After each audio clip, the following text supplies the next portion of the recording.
Hello, this is Naked at Night with Lance, JD, and Cassidy, and Rick and Mark.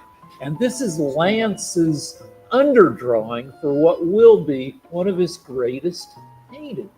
Now, the deal is, it it's you have to be a really good artist to draw or paint an attractive woman because it looks like an illustration. And we've all seen a million illustrations of pretty ladies, and they have no depth. Now, if you look around Lance's studio, which you can't do right now, you see like there's a painting of me, an old guy, and it's easy to make an old guy look like art because the old guy's got a lot of wear and tear on him, and you render all the wrinkles and the sag.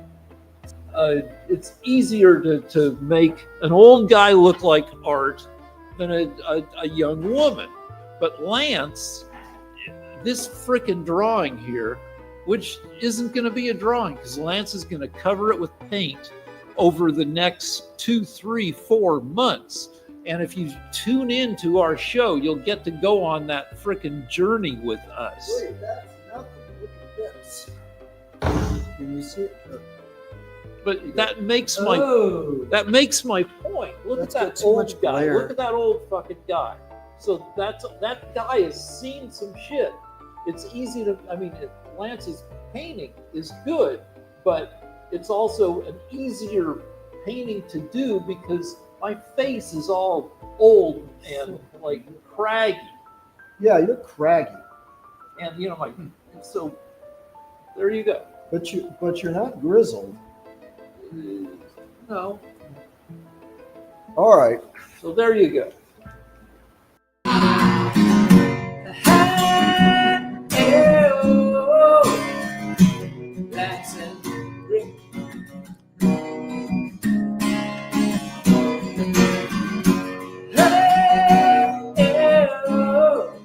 Cassidy, JD, and Mark. Take it away. Hey, this is Naked at Night. Not a great show, but a much better show than our viewership numbers would indicate. I'm here with JD, Lance, Cassidy, Mark, Scott in the Canadian corner, and myself. And I'm going to start with this. I call my dogs and my wife lots of stuff. I call my dogs fags, which is not nice, but they don't know any better, and they're not going to sue me. What? Isn't a fag? Yeah, but I call them fags the way I was called a fag in 7th, 8th, 9th, 10th, 11th grade. But I also call them Minky. I call my wife Minky. And Minky is a fake French mispronunciation of monkey. Minky. And I realized just as I was preparing for the show, Lance, It's your dad's frickin' fault. If it weren't for your dad, I wouldn't call my dogs Minky or my wife Minky, because your dad created the Pink Panther with Inspector Clouseau, who's the buffoon detective, originally played by Peter Sellers. And he's a French detective. He's an idiot. He's got a ridiculous accent. And when he talks about monkeys, he says minky. And that somehow embedded itself enough in the culture for me to call my dogs Minky. And so it's weird the way life loops around. That's not all. Now that you mention it, I was talking with a film critic a couple weeks ago about the Pink Panther. And we realized that it's one of the best films of all time. And like it's considered to be in the top 300 or something. Definitely in comedies, it's like in the top 70 or 50. But there's a reason. The first thing is they made a cartoon from it. The music became like #1 hit music. The no, there's several songs in it. Peter Sellers was, his career was brilliant, and he was brilliant.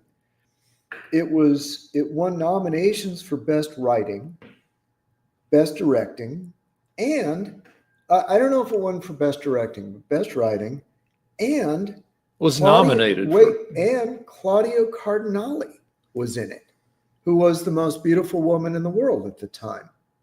So I didn't even remember that. But Claudio, I now, at the age of that I am, very elderly, I've realized that I'm very attracted How old to. are you? I'm really attracted to Claudio Cardinale. Well, Lance just had a birthday, but he doesn't. When? But But anyway, she was one of the most beautiful women in the world, and she was in the movie too. There was nothing about the movie that wasn't first rate. so Peter Sellers is now kind of a forgotten cool guy of the 60s and 70s. For some reason, he doesn't stick in the public even though he was huge. You want to know something? Nobody knows who Paul Newman was, Cary Grant, any of the actresses. They're all gone. Just forget about it. Just for a younger audience, who would be the Peter Sellers of today, and what movie would be the Pink Panther of today? Just to give them a So reference. what's his name? Ricky Bobby, Will Ferrell. Mm-hmm. Um, the Peter Sellers of today. I think so, though. Peter Sellers was a kind of a hipster when he was not acting. He got with a lot of women, and Will Ferrell's been married for frickin' forever. What does that have to do with it? Well, no, I mean, if you're trying to make an analogy, he would have been comparable to whoever the best comedians are these days. Like, I mean, is Will Ferrell tops? I don't know. I think so. It's hard for him to really stink up the joint. And I think any of the Apatow movies, though the tastes have changed. I just saw the Writers Guild every few years comes out with a list of the 100 best comedies of all time. Mhm. And one of your dad's other movies, Peloton, came in.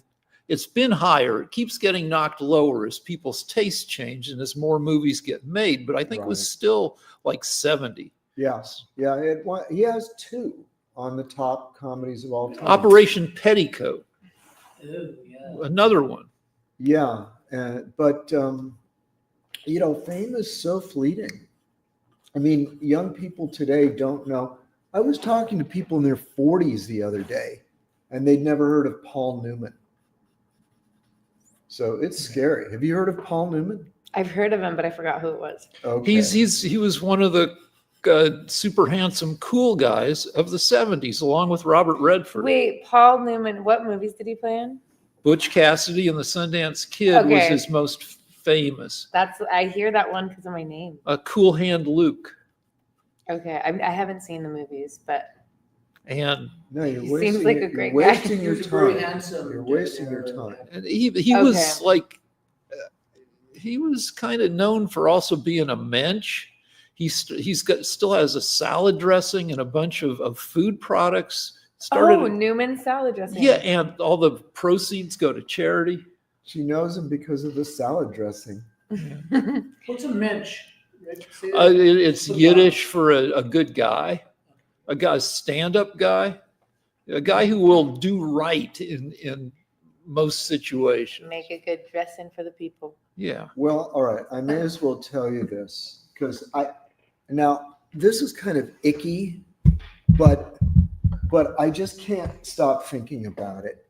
I've been watching a documentary about Alain Delon.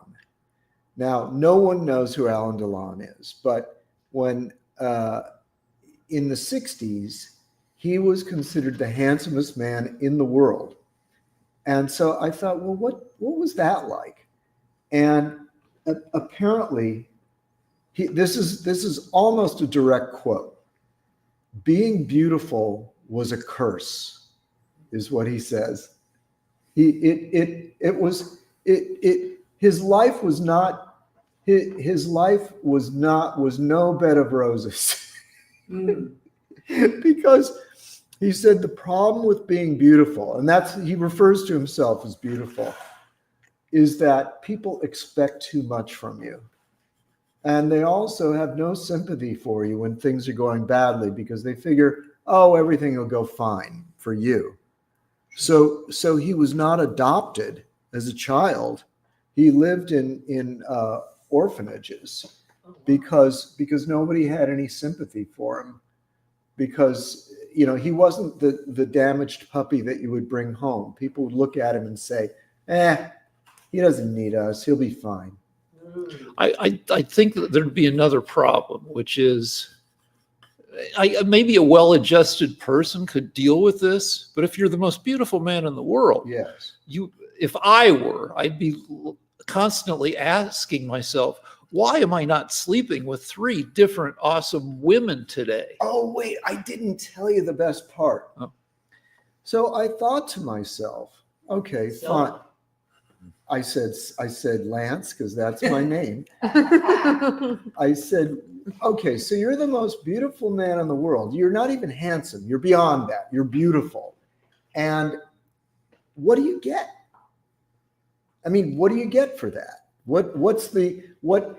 Everything. Please, Sorry. let me finish the story, JD. Sorry.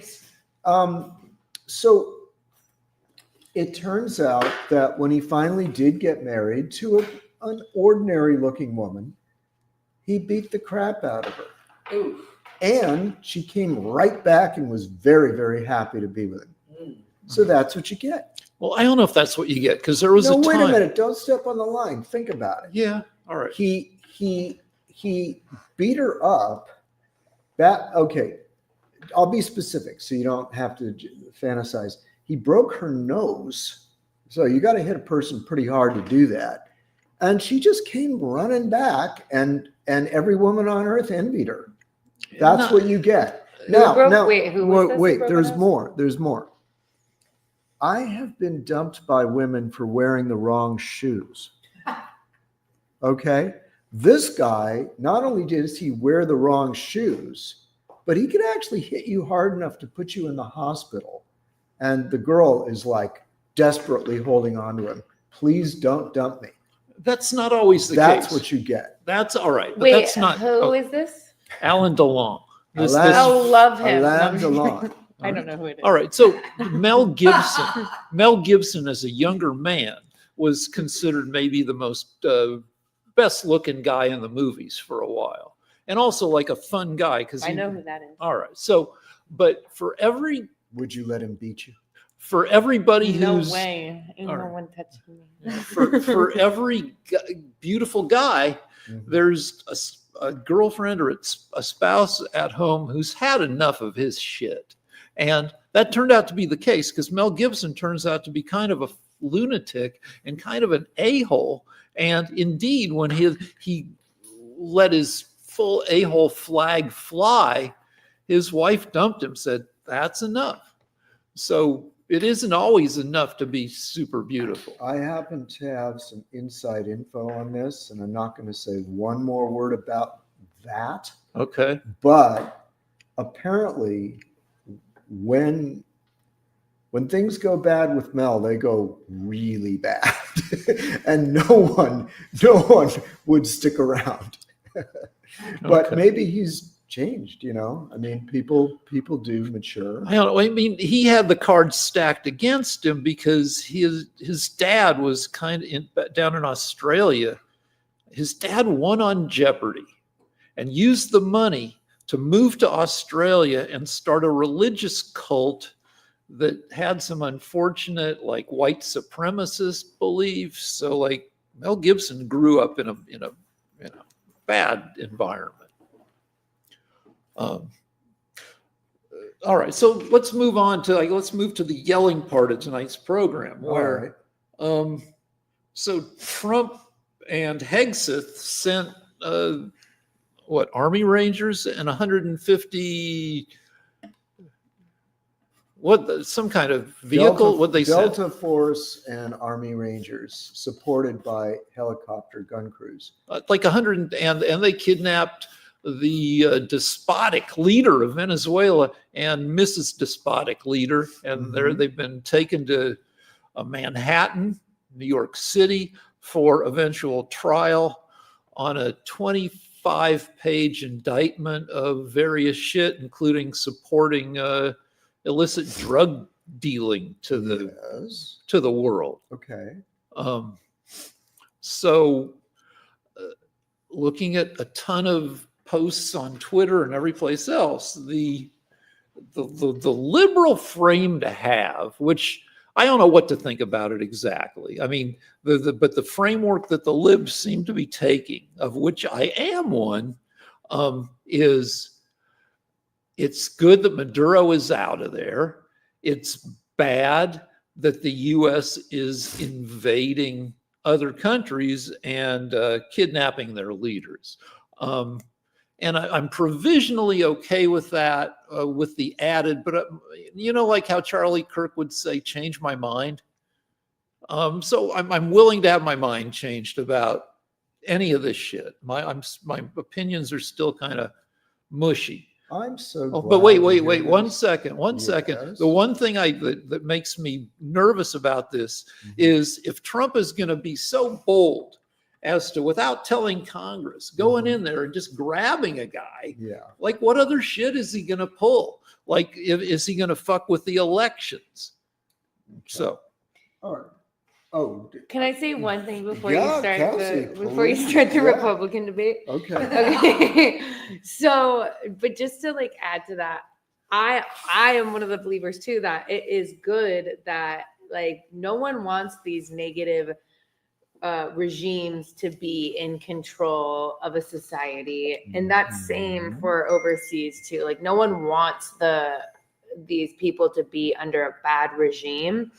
Where I am hesitant, it goes back to this all the post wars before, Iraq and everything, Afghanistan, everything like that, is where they use that as an excuse, we're going to take down this regime to actually throw in troops and take over and almost colonize in a way and end up killing millions of civilians along the way. That's where I'm okay, what's the back agenda? What's behind the intentions? And it's not just, oh, we're going to take this leader out. There's also an agenda, I think. And if you go in history, it's just the playbook is out there. There's also an agenda for some type of land, oil, something that the U.S. is getting benefit over another country for. I will say, to back up that point, in Trump's press conference yesterday, Trump said the word oil at least 19 times. He did not tiptoe away from that as being part of the agenda. All right. So I'm going to take 4 minutes. So, but you're okay with everything Trump does? Yeah, but may I please start? Yeah, go ahead. All right, so I got to respond to both of you. So let me start with Cassidy. Cassidy, I don't care what politicians' inner motives are because I can never know them. Part of the problem with being an anarchist is that you don't trust any politician because you always assume that there's some sort of motive they have that's possibly sinister. But you see, the mature way of looking at it, if you don't mind my saying, is that I like what they did. I don't care why they did it. And by the way, that's part of the Jewish religion. That philosophy began thousands of years ago. Jews don't care about your inner motives. In the Jewish religion, we care about what happened. And it makes a lot of sense because you can never know what people's motives are.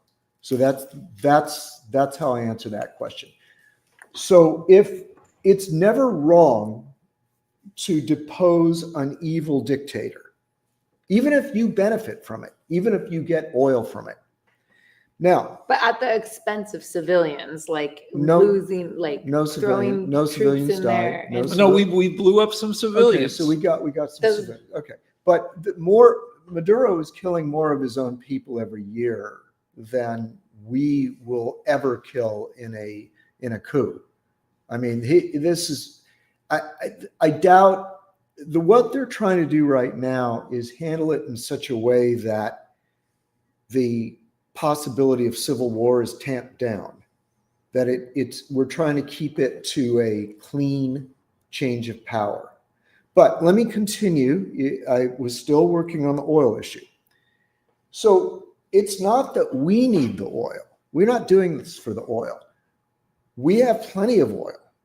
What we are trying to do is prevent China, Russia, and Cuba, mainly Cuba, from getting the oil, because the Cuban dictatorship is held up entirely by Venezuelan oil. Okay, so by cutting off Venezuela, you begin the process of cutting down Cuba as well. Cuba may go with it. The second problem, the second issue is that drugs are a real problem. So what's happening is the Democrats are saying that, wow, Venezuela mainly sends us cocaine. What's wrong with that? John Lennon did cocaine, during a party. It's the fentanyl we got to worry about. But see, Democrats lie. And the way they lie is this. It turns out that they put fentanyl in the cocaine. So the fentanyl that ends up killing people is often used to cut the cocaine so they can make more money off the cocaine. And yes, it's true that Venezuela does send us a lot of cocaine, but it gets cut with fentanyl. Moreover, fentanyl comes in from Colombia. And it's true that it's not Venezuelan fentanyl, but it's fentanyl that goes from Colombia through Venezuela into the US. Now, Rick sent me some fascinating numbers about how many people the Venezuelans are killing in the United States by drug overdoses. And you can debate about the number, but in the world I live in, the normal world where people are sane, if any country is responsible for killing, say, over 40,000 Americans every year, and it looks like they are, that country deserves to be smashed. That's Right. an act of war. So let me do the drug numbers. So according to various expert analyses, Yes. Venezuela supplies about 0% of the fentanyl that comes into the US and about 8% of the coke that comes into the US. And I was surprised by how many people cocaine kills every year. It's about, of the people who OD to the point of being dead, it's about a quarter of everybody. So the last couple of years looks like we've had about 80,000 Americans every year ODing, dying from drugs. Mhm. About 20,000 of them are dying from coke. And if you do 8% of 22,000 or so, you get 1,700. So no, Venezuela isn't killing 40,000 US people. They are killing maybe 1,700 US people, which is not nothing, but it's only about 2% of the drug deaths. So if you're going to knock down a country for drugs, you got to look at Mexico. You kind of have to look at China, though we're not going to knock down China. And yeah, you look at Colombia, there are a bunch of other countries. So, I mean, obviously it's not just the coke that's coming from Venezuela. It's also other shit going on with Venezuela. The despotic leader, the super duper, I don't know, is he socialist? Is he beyond social? I don't know, but also the oil, frickin' oil. They have a kind of oil in Venezuela that we like. Like if we do Canadian corner with Scott, Canadian oil sucks. It's really super thick and crude, and it's tar sands. And I guess, I don't know, what comes out of Venezuela? Light, sweet crude, which is all friendly and easy to refine? I don't frickin' know.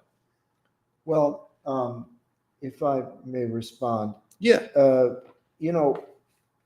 First of all, I'd like to disagree with your numbers.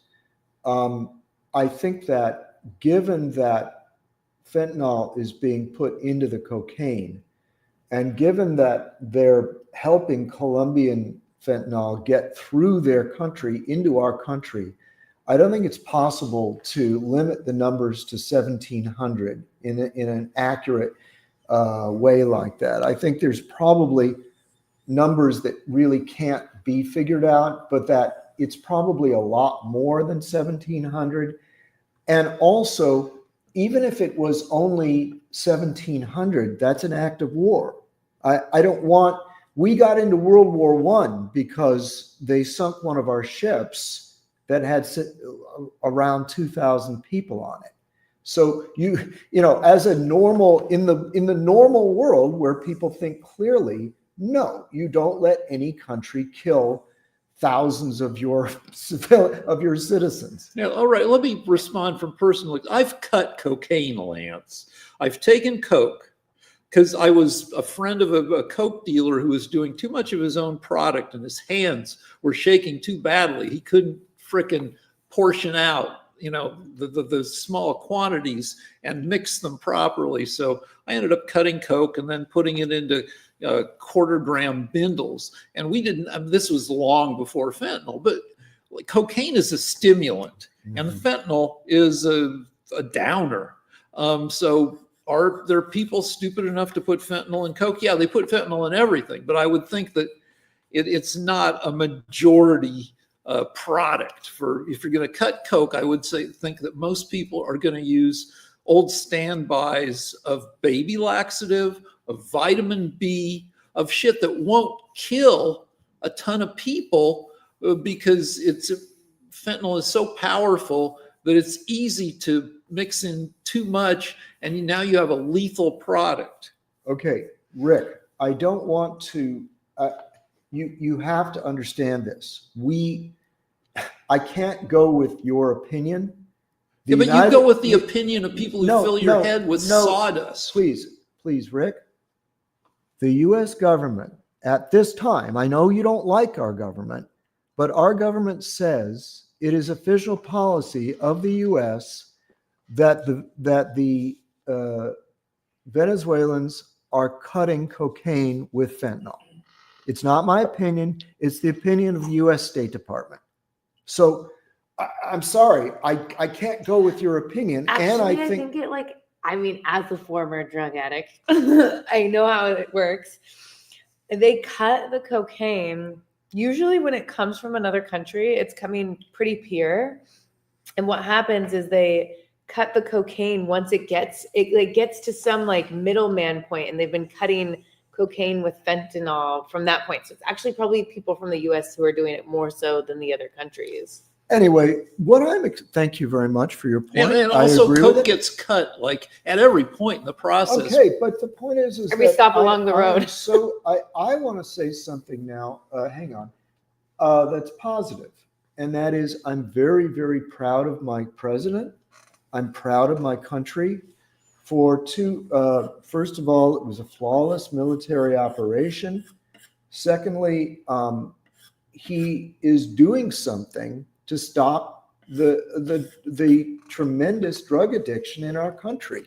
Biden didn't do a damn thing. Biden actually put out a warrant for Maduro's arrest of something like $25 million reward. And then he didn't do anything. So I'm so glad to hear that you're open-minded, Rick, because now you're beginning to see the difference between having a real president and a failure. So thank you, President Trump. We don't deserve you because you shut the border down. You have shut down the importation of drugs through the sea, and now you've taken out one of the major drug kingpins. Thank you, President All right, Trump, so Biden, for doing more than any Democrat president in history to stop drugs. Well, what Biden did, he didn't stop drugs so much. I mean, the wave of fentanyl started in around 2013, and you can see the number of people dying going up year by year. I sent you 10 years of statistics. Okay. And it went up and up and up and up until 2023, until it dropped from 110,000 dead people in 2023 to 80,000, which is over a 25% drop. And I asked AI, what the hell happened there? And what happened is under Biden made it pushed for Narcan. What is it? Naxalone. It's the stuff when you OD that they stab you with a pen and it brings you back. He pushed to have that free or at low cost across the U.S., which saved a lot of people's lives under Trump. Both Trump first administration and second administration, Trump has been cutting funds for that stuff. Yeah, and it's interesting because so there's also all of these studies in other countries where like the war on drugs is less focused on, and like those countries end up having less of a drug problem. So I just wonder like there's like the more open that a country is, it actually ends up like solving the issue almost, that like, because I'm like, okay, so yes, I understand like targeting big drug dealers and like putting a war on drugs and making a stop and end to it. And I was actually a heroin addict, so I can like be like, okay, I can get down with that. And also there needs to still, like, addicts are gonna be addicts. Like there's still like, it's so much deeper than just cutting off the border and focusing in these areas. It's like, it needs like, it's from every angle. Like that's my little. What's that? You That's take my- a modeling break time. Okay. So I have a question for you. When you were doing a bunch of heroin, if you could have gone to your local public library and said, give me like a couple of those fentanyl tests. So when you got some heroin, you could test to make sure it didn't have fentanyl that was going to kill you. Would you have done that? Totally. I mean, Narcan, like I've been now sober for 12 years, so it's been a long time, but like Narcan was a thing back then. And like when they allowed people, they gave them out more, like it saved lives. But also just having like a more open topic around addiction, I think needs to be happened. And that's where I think some of the Democratic views can be good, because they're more around social reform and like building rehabs and like getting people out of prison and having a conversation rather than like slamming and cutting resources in those ways. So I think it needs to be a middle view where maybe, things need to be addressed in certain ways in a Republican way and certain ways in a Democratic way. So with COVID, there's a thing called like Swiss cheese theory, where you've got a bunch of imperfect ways to not get sick, or when you get sick to reduce, and none of them are perfect, but it's like stacking Swiss cheese, where if you make your stack thick enough, you can really reduce the impact. Yes. And I assume that drugs are the same thing. You take some Republican solutions, not perfect, some Democratic solutions, not perfect. You stack them together, and all together, you maybe make some impact. Yeah. Here's like what my ideal, I'm like, this is like my idealistic views is like, we are all on this planet together. Like there's no escaping that. And like the whole red versus blue, I like really think is setting us up for failure if we're going to make it into any like longevity as like a whole total world and population together. And like, I feel like, it's gotten us into such like radicalistic views on both sides that like we're actually not really solving anything. We're like having extreme views on all of these sides, where it's like with more interpretation from both sides, we could actually solve some serious issues. All right, so Mark's up in a All right, second, hang but let on me for a second. You guys you keep maybe raising points that I can't respond to. Okay. So the problem, Cassidy, is we have a choice of two approaches, okay? You just lived through the Biden administration's approach. They didn't do anything. Now, they have this drug that they can give people where occasionally under the right circumstances, they can help somebody, the narcon or whatever it is. If they make it to the hospital or whatever. No, when If they- regular people, when Yeah, a bunch of addicts have yeah, it on hand, uh-huh. they can stab each Yeah, other. yeah, okay. So that's great. But the problem is that they didn't do anything to stop the drugs coming in from the border. In fact, the Tren de Aragua and the Cartel of the Sol, Del Sol, have, under Biden, brought in thousands of their members to distribute more drugs to American citizens because they poured over the border. Hundreds of thousands of Venezuelans came in under the Biden administration. So it's not like both sides are equal. One side shut the border down, is deporting the Venezuelan drug lords, and is capturing the main ones.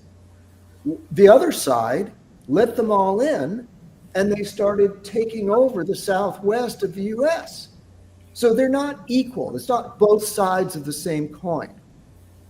Okay, but also they didn't take over, and there wasn't a letting in because Oh, yes. the borders have always been open. This No, actually no, was they- heavily like We never, influenced. it's the most in history. We had 20 million people came over That's- the border.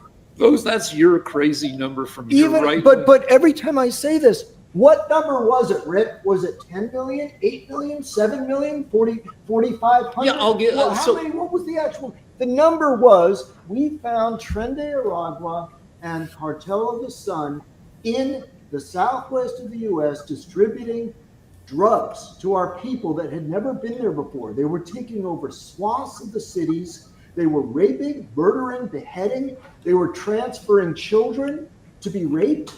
And that did not happen before the Biden administration let them in.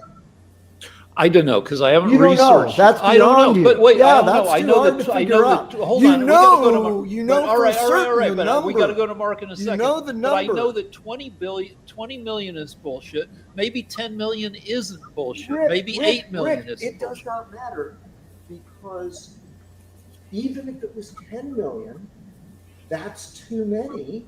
And we know that they emptied their jails, they emptied their insane asylums, and they sent them here. And right now, we are arresting thousands of Venezuelans for getting our people involved in drug and rape and murder. I don't know. It sounds bullshitty No, because no. Hold on. The murder rate, Sorry, Mark. Sorry. the Wait, murder rate has gone down 20% since the Biden administration left office. 20%, Rick. It's not immigrants. It's not from immigrants. Yes, not murdering. yes, It yes. Fucking is. Yes. What else would have done it? I don't know. I'll have Yeah, to you're research. pulling it out of But, your but ass. You have no No, idea. it's not. I know that. Do you think taking murderers that came over the border out of our society might lower the murder rate? By less than 1%. You don't know the number. You're just being contrary because you can't No. stand that Biden did such a terrible job. The murder rate started dropping by 20% a year No. in the last year of Biden. No, Now you could argue that this is the Biden. lowest murder rate it's ever been. Yeah, but Since- the biggest since- drop, the 25% Well, drop. I Hold on, one sec.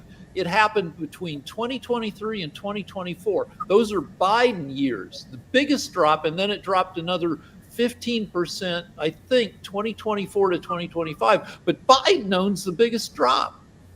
All right, I can't argue with that. Fair enough, if that's the case. But I want you to accept that Tren de Aragua and the Cartel of the Sol came into the Southwest from the border, and that hundreds of thousands of Venezuelans, many of them drug traffickers and rape traffickers and children traffickers and murderers, came into this country under Biden.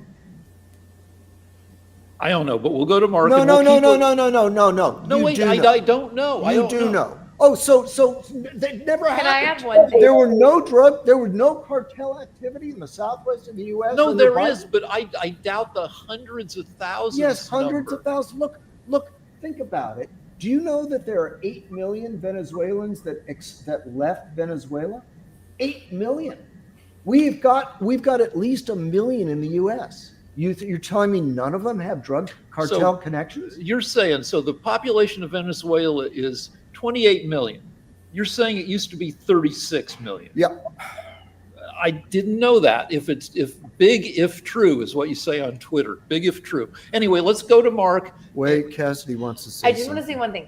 I also think we all agree, though, like Biden. I think Biden. I think we can be like. He could. I don't think he was like the best president, just in general. Like it's like I don't think he was like the best representation of like what the Democratic Party could be. Like I think everyone knows that. Like he was way too old. But I think like a new Democratic president could have done a better job. Like I don't think we should base it all on just like Biden. That was just Biden's border policies were supported by the entire Democrat Party. You will not be able to find one single Democrat to disagree with his border policies. What specifically were his border policies? There was no border. He opened the border. 20 million people poured over the border. He didn't just open it. Even a partisan hack like Rick says it might have been 10 million.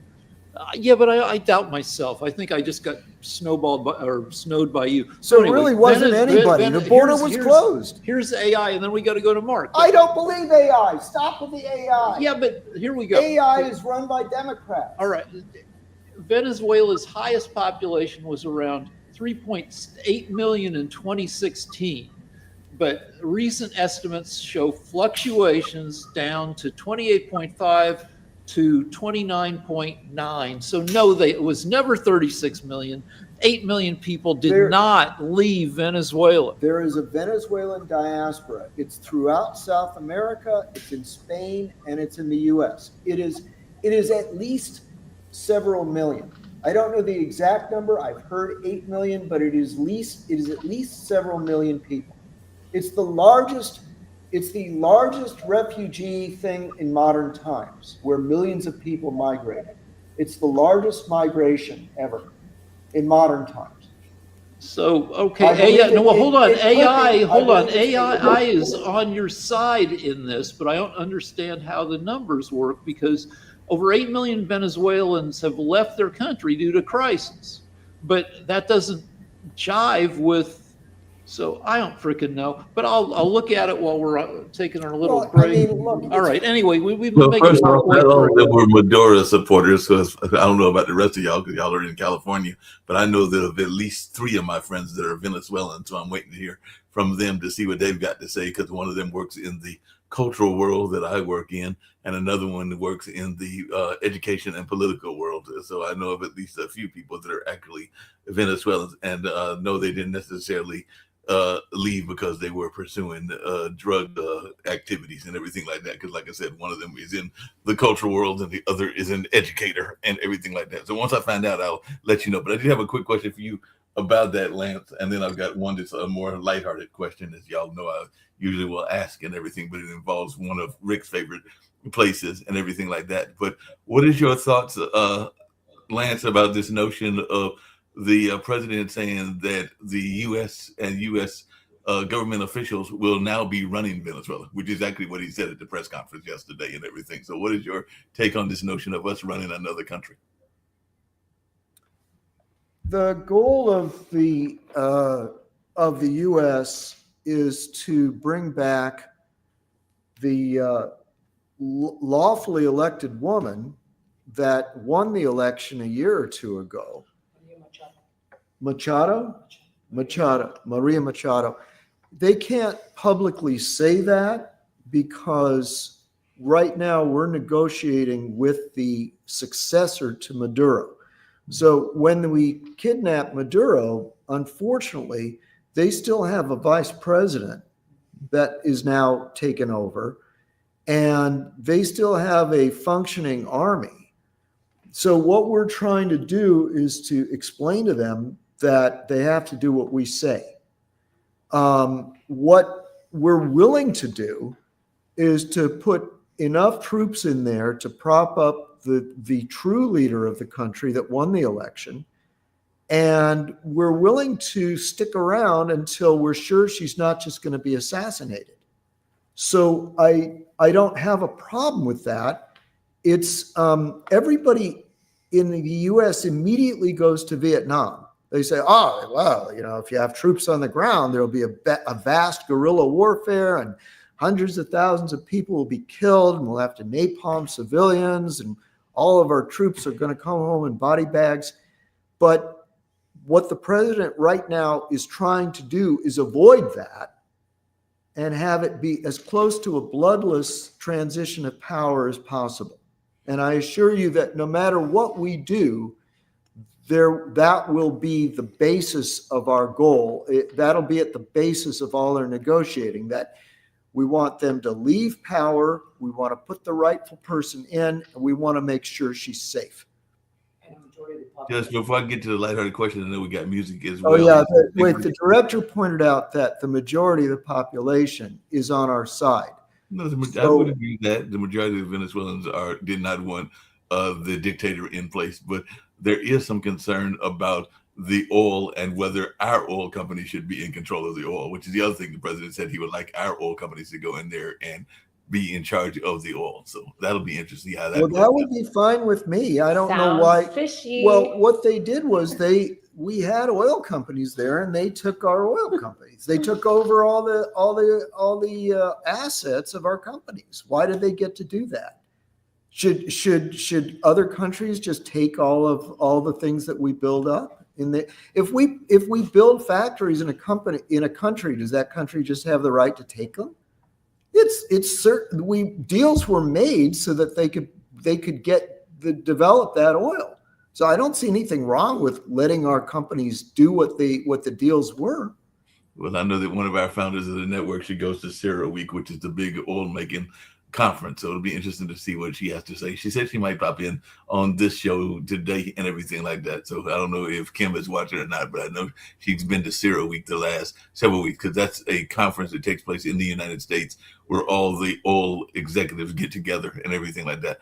My lighthearted question for you, Rick, and everything along those lines, and I can't wait to hear the lovely music and that we've got on tap and everything like that, is there was a major tournament. Your daughter lives in London with her husband now and everything like that. And it looked like a very fun event because it sounds like it is a costume party because, the folks in London love to have costume parties as well. But it is a game that I remember playing on occasion if you went to a bar, if you went to hang out and everything like that. So I was wondering if you've been yet or if you are going to the World Dart Championships, because apparently that is something that is major in London and they just had it last month, but they were also. I've been watching it. Sometimes it's on the TV at a gym I go to.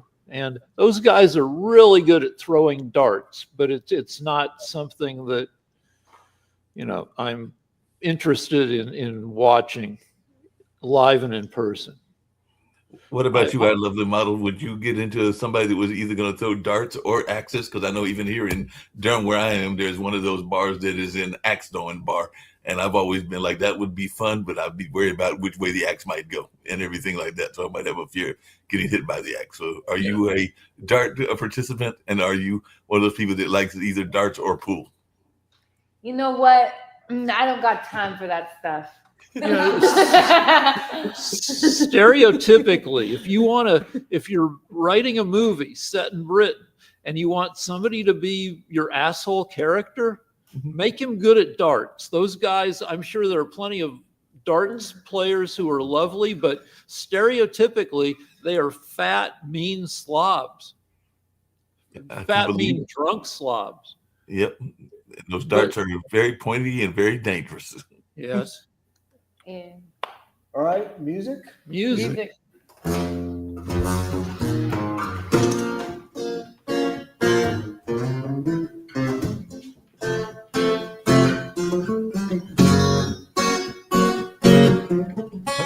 I think our musician is a good dart player.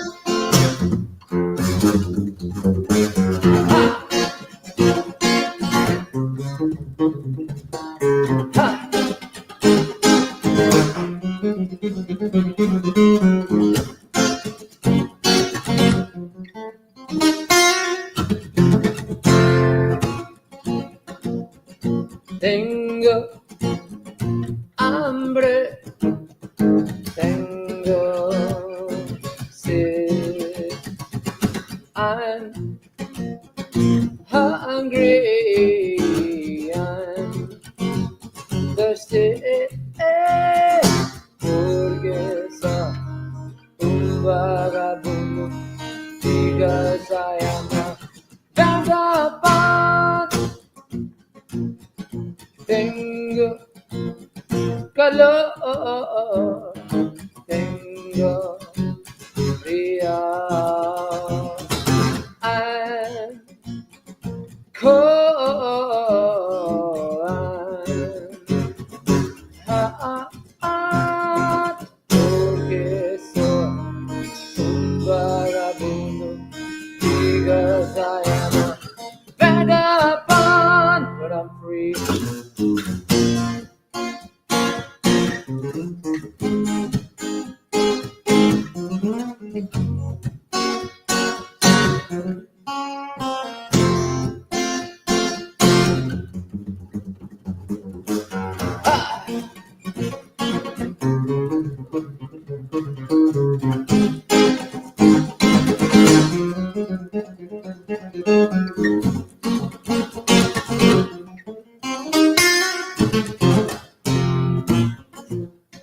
Come on, Cassidy. Tengo hambre, tengo frío, I'm cold, I'm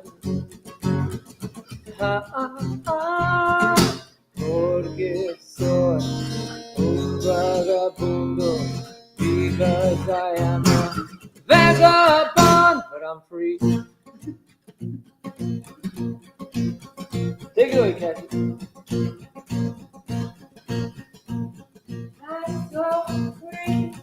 I got the leash up on my neck. I am walking on the streets like I know. I'm so free from all this hypocrisy, from all this government control. This is how I be. I'm so free. Porque soy un vagabundo, because I am a vagabond, but I'm free. Ah!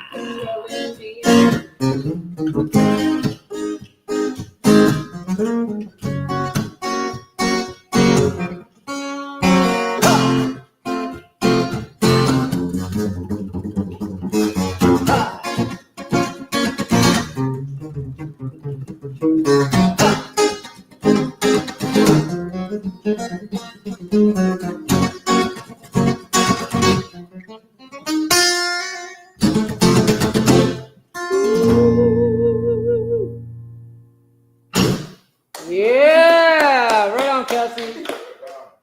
All right, man. Well, that was another original song called Vagabond, Vagabundo.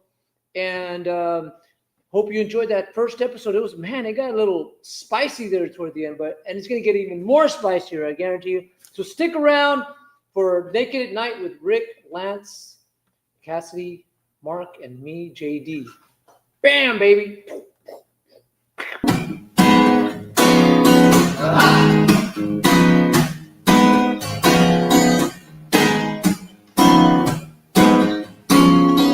Rick and Lance, bringing you entertainment, naked night. I'm singing naked, naked, naked at night. I'm singing naked, naked at night. I'm singing naked at night. And Lance, Cassidy, JD, and Mark, too.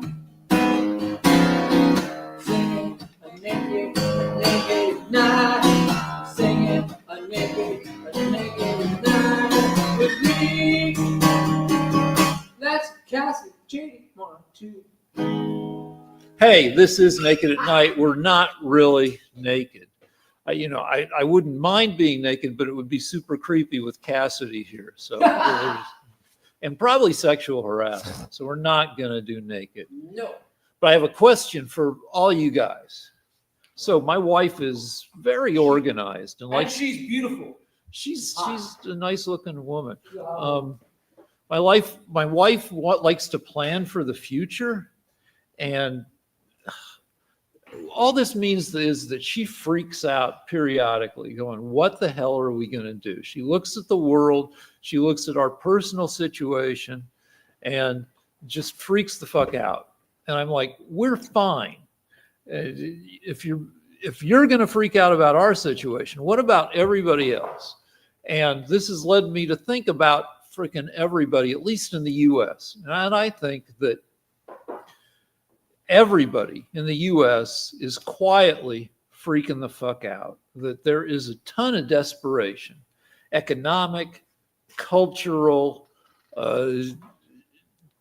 just, and I think once everybody got smartphones, which pumps the anxiety in all the time, and once everything started changing at the rate that shit is changing and will never slow down, that these are the lost generations that don't know any stability or comfort, at least don't know the feeling of it, and that will continue into the indefinitely.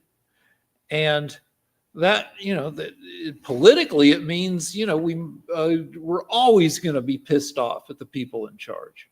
What do you guys think? Is the level of desperation in the U.S. higher than the highest in our lifetime, say? And is it going to just stay that way? My response is that we're entering a golden age. The Biden administration failed to rig the elections so thoroughly that we were going to just have a corrupt Democrat decline. And what happened was we were able to beat them, and now America is coming back to realizing its full potential. So I think that the rates of the interest rates are going to be lowered by the Fed in the next few months, and that's going to spur the economy. We just had a 4%, an over 4% growth. I think it was 4.3% GDP. Yeah, for Q3, which is higher than anything in the Biden administration. And that's only after 1 year, and that's with punishing stagnation from Biden and really treasonous interest rates from the Fed. So I think we're going to enter into a golden age if we can just hang on. It's very important that we don't let the Democrats win the 26 midterms. And I think this is our best shot to do it because the president is focused like a laser beam on election fraud, preventing election fraud. And without election fraud, without illegal aliens, the Democrats can't win.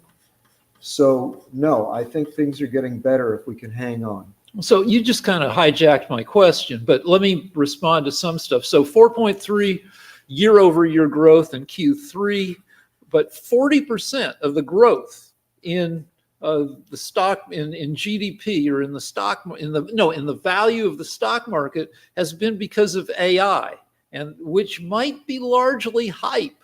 So, and the stock market did fine under Biden, and inflation was high for a year, 2 years. Got up to 9% year over year. By the end of Biden, it was down to under 3%.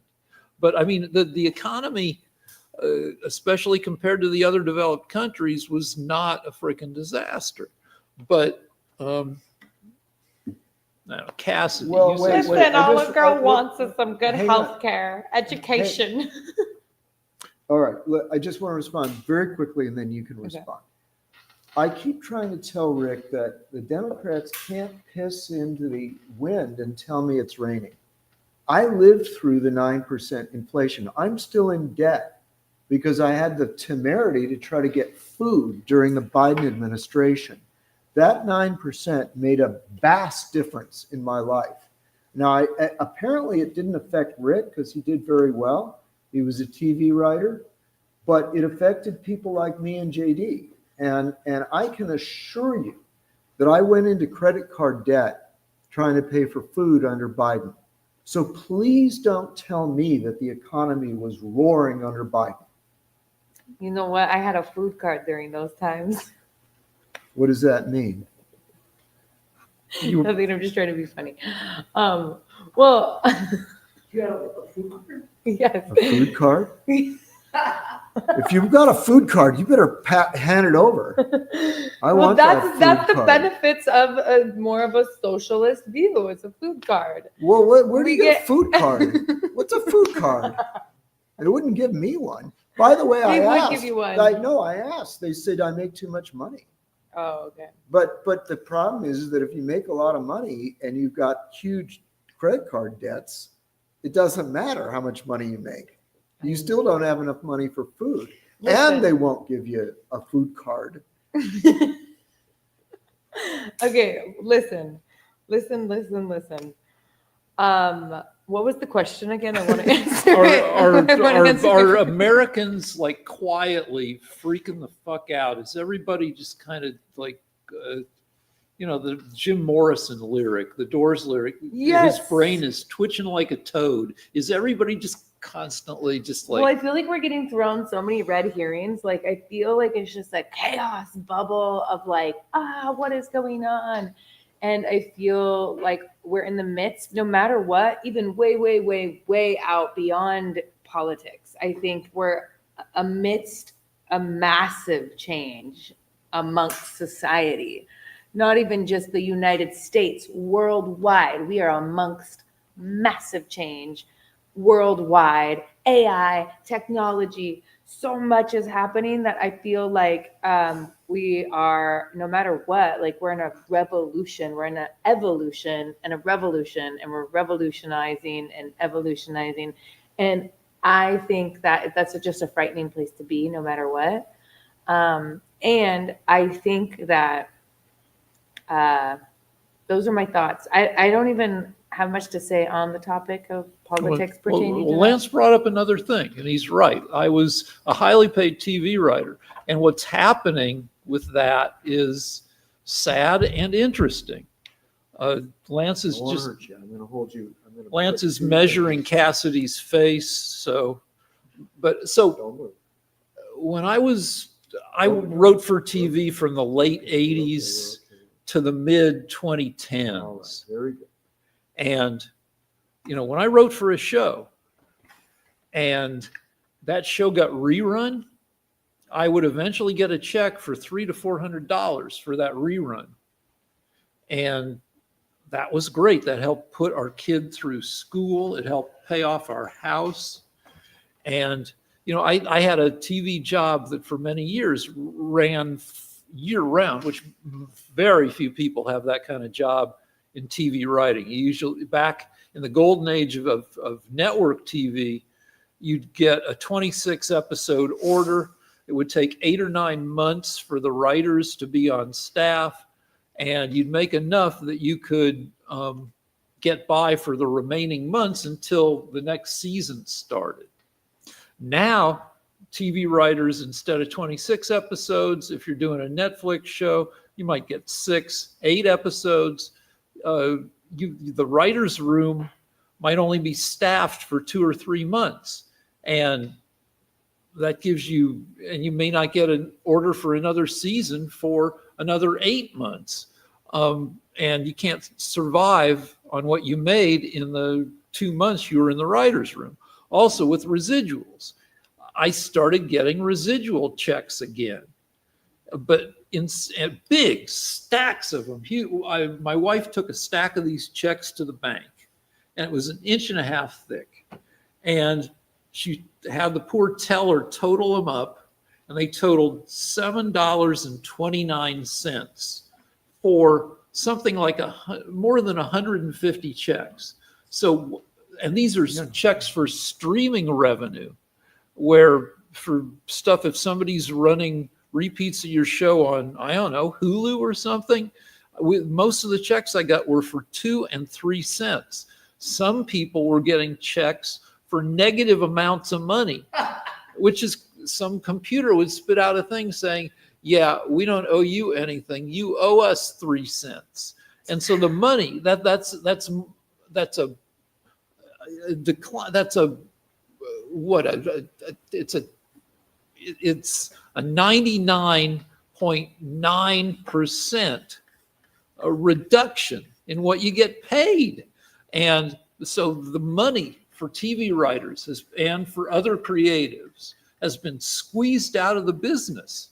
And I was lucky, but people writing for TV now are still lucky that they get to do that, but it's not going to make them rich. And in fact, people are saying that you have to be rich in the first place to be able to afford to try to be a TV writer, because the money has been squeezed out.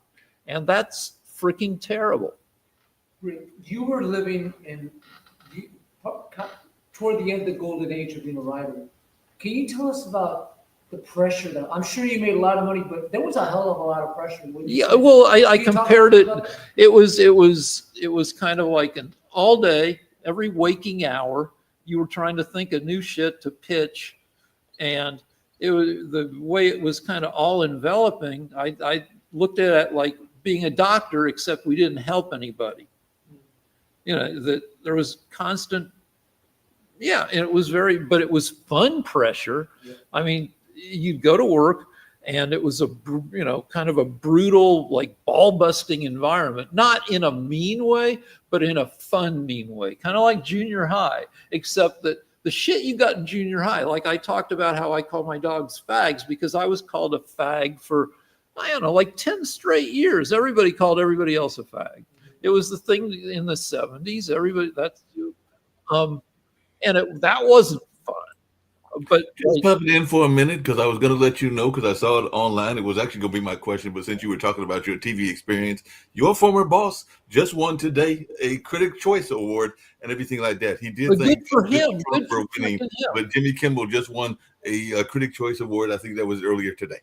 Excellent for him. I mean, we got nominated for a lot of stuff, but we usually lost to either Jon Stewart or John Oliver. I'm glad he and his people are winning stuff.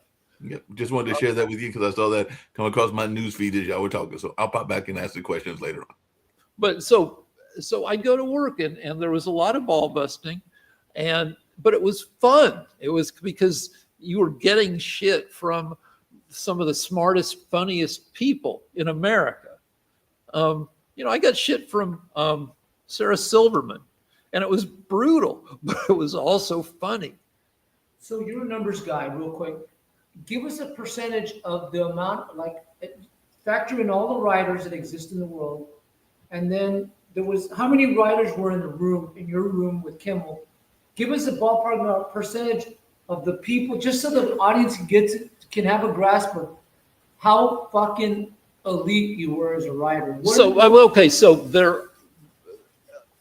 there have been fewer by a huge factor of writers for late night shows than there have been NBA players.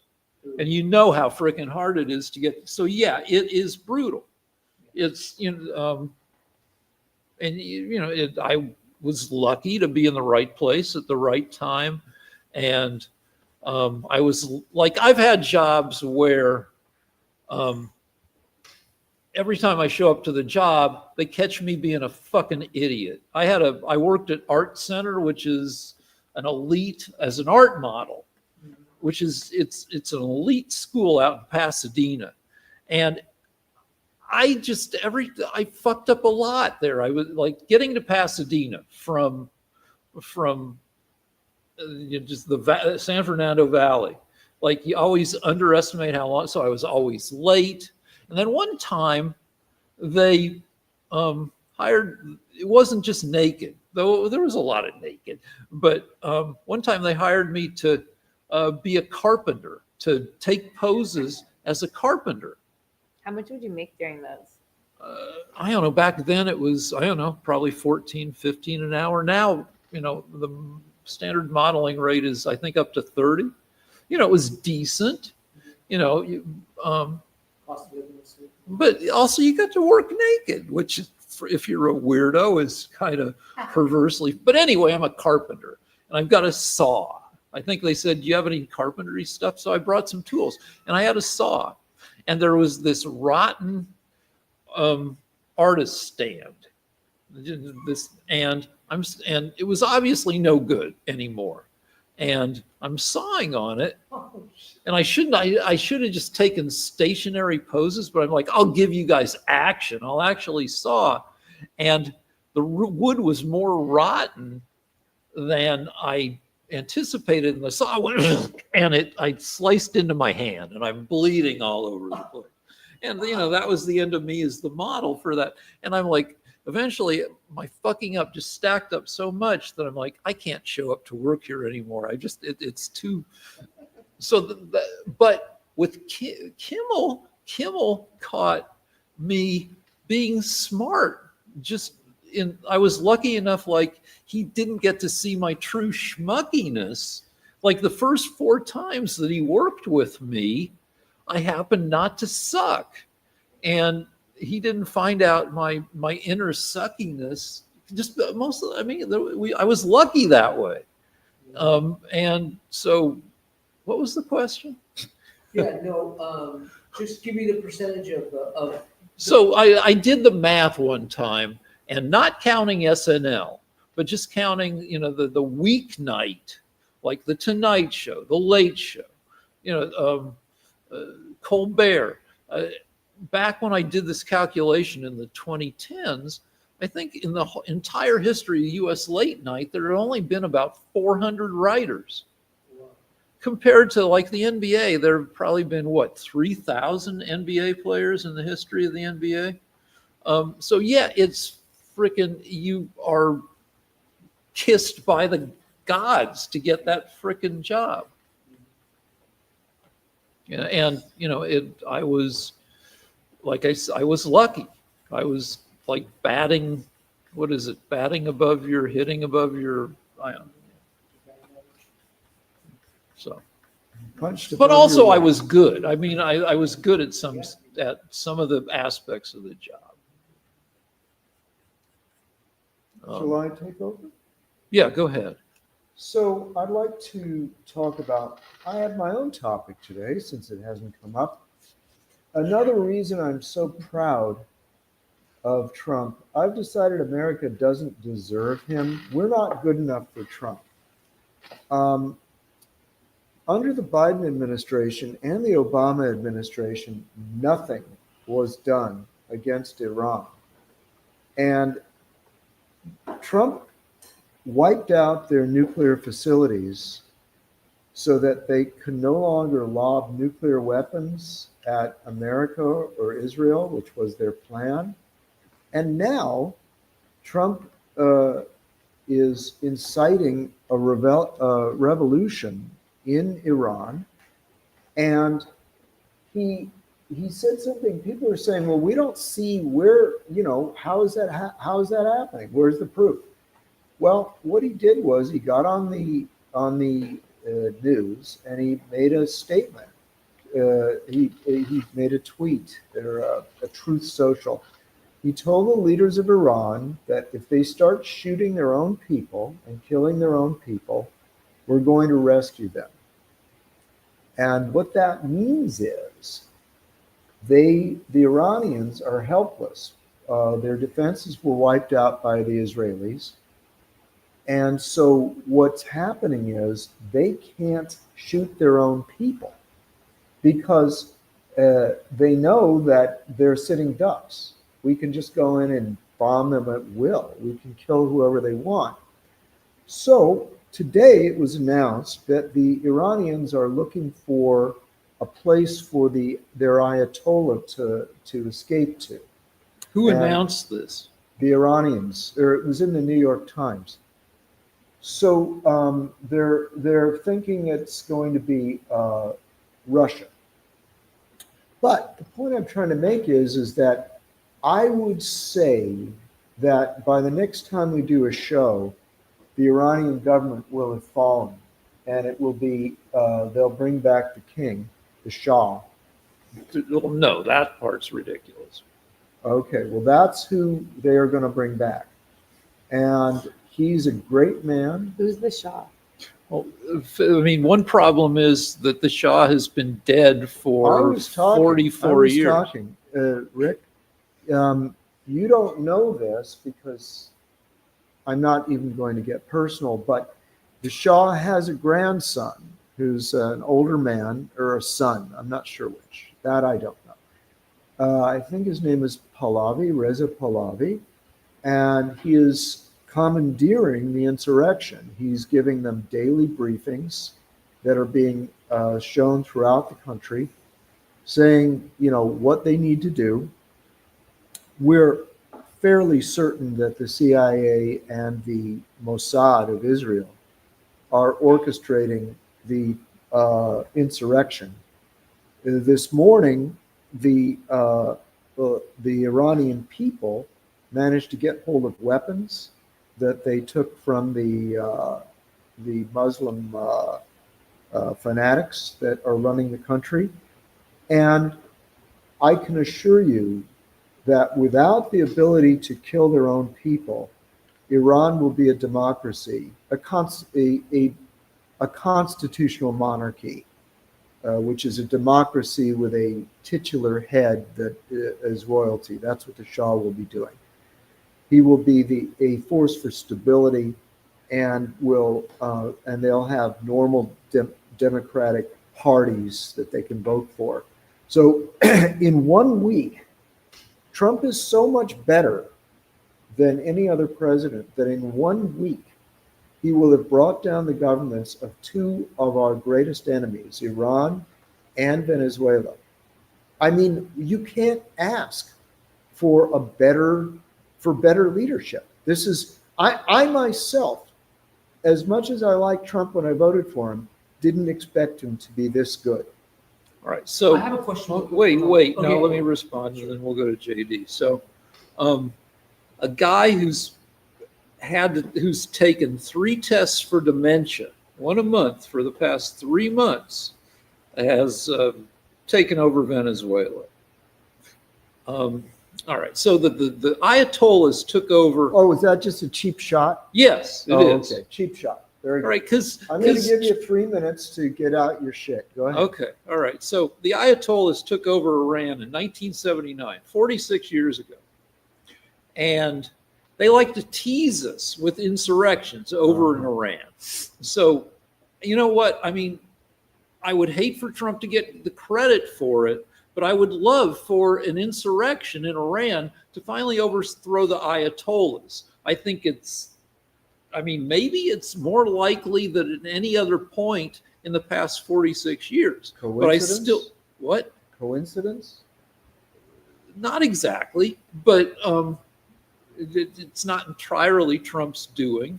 But yeah, okay, if Trump has applied like wild man pressure on Iran to make it more likely, reluctantly, I'll say that's good. I still don't think they'll manage to do it because they've teased us every few years for decades. And, I'm sure that Trump's administration is not the only administration that tried to help insurrectionists in Iran via the CIA. May I respond? No, not yet. It could happen.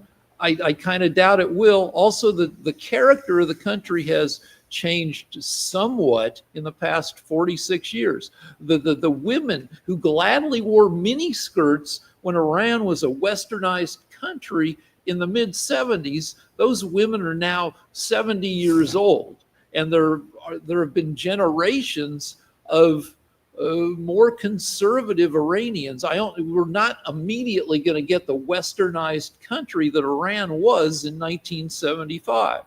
But I would be happy for something to happen to get rid of the frickin' Ayatollahs, because they are despotic a-holes who Iran is, I think, the most powerful country in the Mideast. They've got a huge population. They're huge geographically, and they love to spend their resources when they have resources on fucking with the people we like in the Mideast.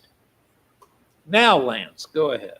Okay, so one of the things that Obama has admitted to in print is that he regretted not helping the insurrection movement that when the Iranians rioted under his presidency. So they rioted under his presidency, and Obama did nothing.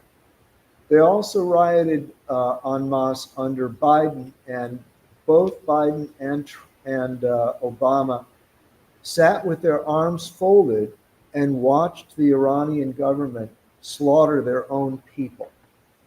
Now, what's happened is this: the Israelis wiped out their army, and the U.S. Hold on. I just have a question. When you say wiped out, what do you mean? They took out their planes, their tanks, their troops? What do you mean? Because Iran has a huge freaking army. Okay. What the Israelis were doing for that 12 days was wiping out every single piece of equipment that the Iranians had that could have been of any use. So it's true that the Iranians still have sticks and handguns and machine guns, but their aircraft, artillery, tanks, missiles, just they're sitting ducks right now. They're helpless. And what Trump did is he applied the most thorough sanctions you can apply to a country. So what's happened is the Iranian government, not just because of the sanctions of Trump, but just sheer incompetence and corruption, have created starvation conditions in Iran. So one of the reasons that the Iranian people are not afraid of their government anymore is because they're facing death anyway. They don't even have water. The system of distributing water has broken down in Iran. So people are thirsty. And so they're just saying, we can't take it anymore. They're not afraid to die anymore. And so between the Israelis wiping out their military and Trump's economic sanctions and all the other factors I've mentioned, we are going to have a successful revolution in Iran. And let me tell you something. Over the years, Rick and I have been debating. I like to say that Rick has been wrong a lot. I don't want to be personal today, but let's just say I'm going to prove myself to be right. We could bet money if you want. In the next few weeks, the Iranian government will fall. So we could bet money versus art if you want. Let's just say that I'm going to be right next time we do this. Oh, you don't want to put your money or your art where your mouth is? So wait a minute. I want you to say this honestly. You think that the Iranian government is going to survive this? They have no military left to speak of. They're burning down the police stations right now while we're talking, all across Iran.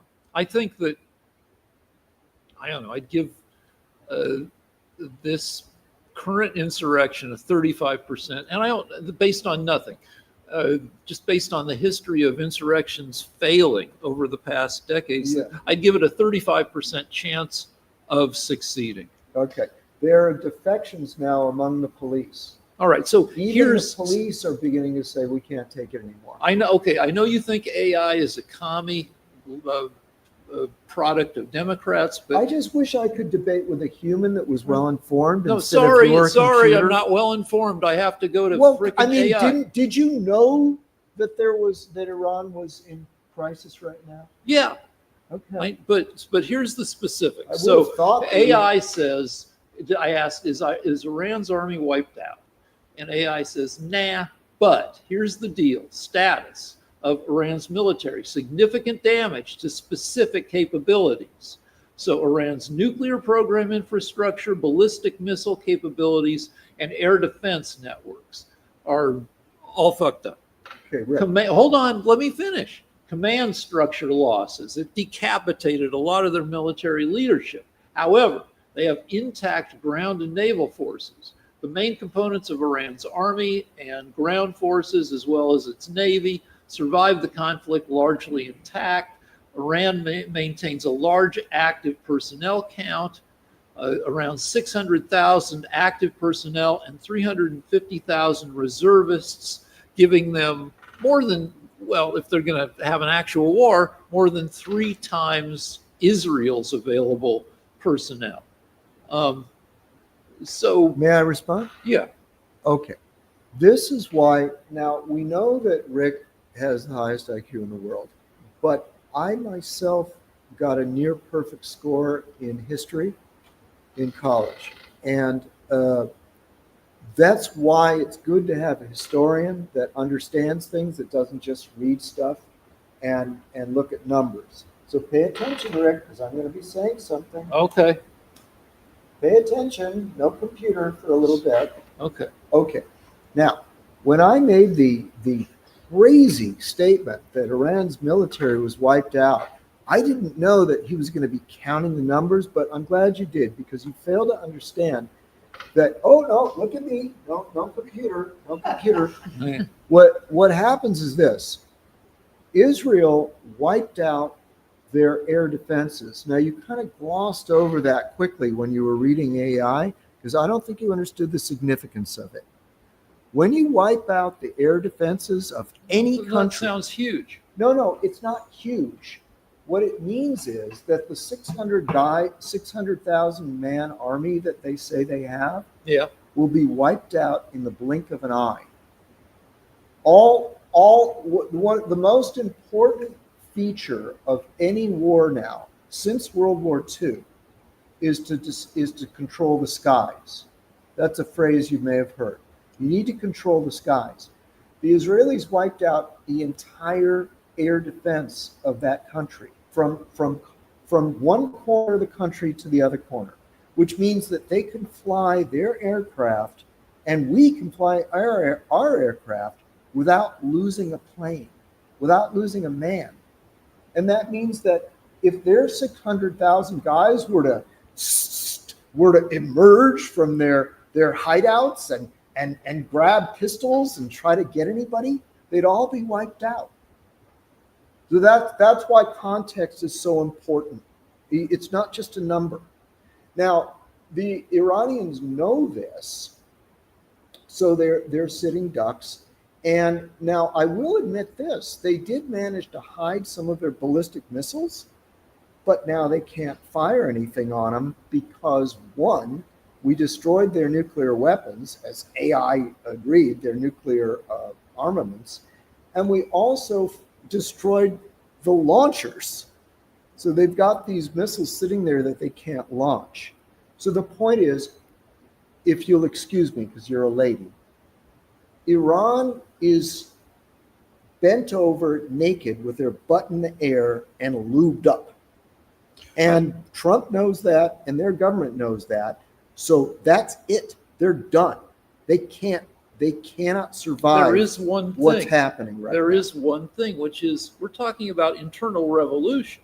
We're not talking about Iran going to war. But hold on, Right. And let me read Mr. AI's shit here. Oh, no. I asked, is Iran going to fall? And AI says, while there's no definitive prediction, Iran faces severe internal and external pressures, with some analysts suggesting it's in the early stages of potential regime instability due to economic collapse, free-falling currency, high inflation. And then it lists the factors pointing towards instability: economic crisis, widespread protests, weakened alliances, international isolation. And then it lists some countervailing factors: regime repression, they're still assholes, they're still in power; slow erosion versus sudden collapse, and demographic shifts, which I talked about. Anyway. Wait, Rick, you were willing to make a bet with me. Yeah. Okay. because I don't have as much money as you. You were Yeah, willing so to I was put- gonna- you I were know willing that. to bet art money for art. Yeah. Or all right, listen to me. I'm going to bet you if Trump is able to overthrow the Venezuelan dictatorship and the Iranian dictatorship, will you suck my cock? No. That's the only bet I'll do. No. Because it means something. So here's the deal with that. So Raph, my writing partner, and I, when we were desperate to get writing jobs, said we were hand job desperate, but not blow job desperate. We would have jerked off a All right. producer All right. to get a job, Fair but enough. we would not have sucked a cock. All right. I mean, because I've jerked off a guy 15,000 times. Happens to be the same guy myself, so I can jerk off another guy. But All right. Well, all I can tell you is that at this point, what I love about this conversation more than anything is this is the first time in 8 years, that I think you're beginning to realize that Orange Man is not bad. Orange Man's pretty bad. Now, Orange Man, Peter Sellers, we were talking about Peter Sellers. One of his last movies was Being There, Yeah. right? Which is the story by Jerzy Kaczynski about an utter vacuous dope who lucks his way in, he says vacuous shit that happens to sound profound, and he lucks his way into the presidency. Yeah. And Trump is that dope and he, he, in his blundering around, he might get lucky. He's gotten lucky historically. Well, why is it that Venezuela and Iran are going to be toppled as dictatorships and Trump happens to be the president? Why is that? Is that a coincidence? I mean, you're not crazy, Rick. You're an intelligent person. All right, You can see. all right, you can so- see. You can connect dots. I have I mean- a question for you, Lance. Yes.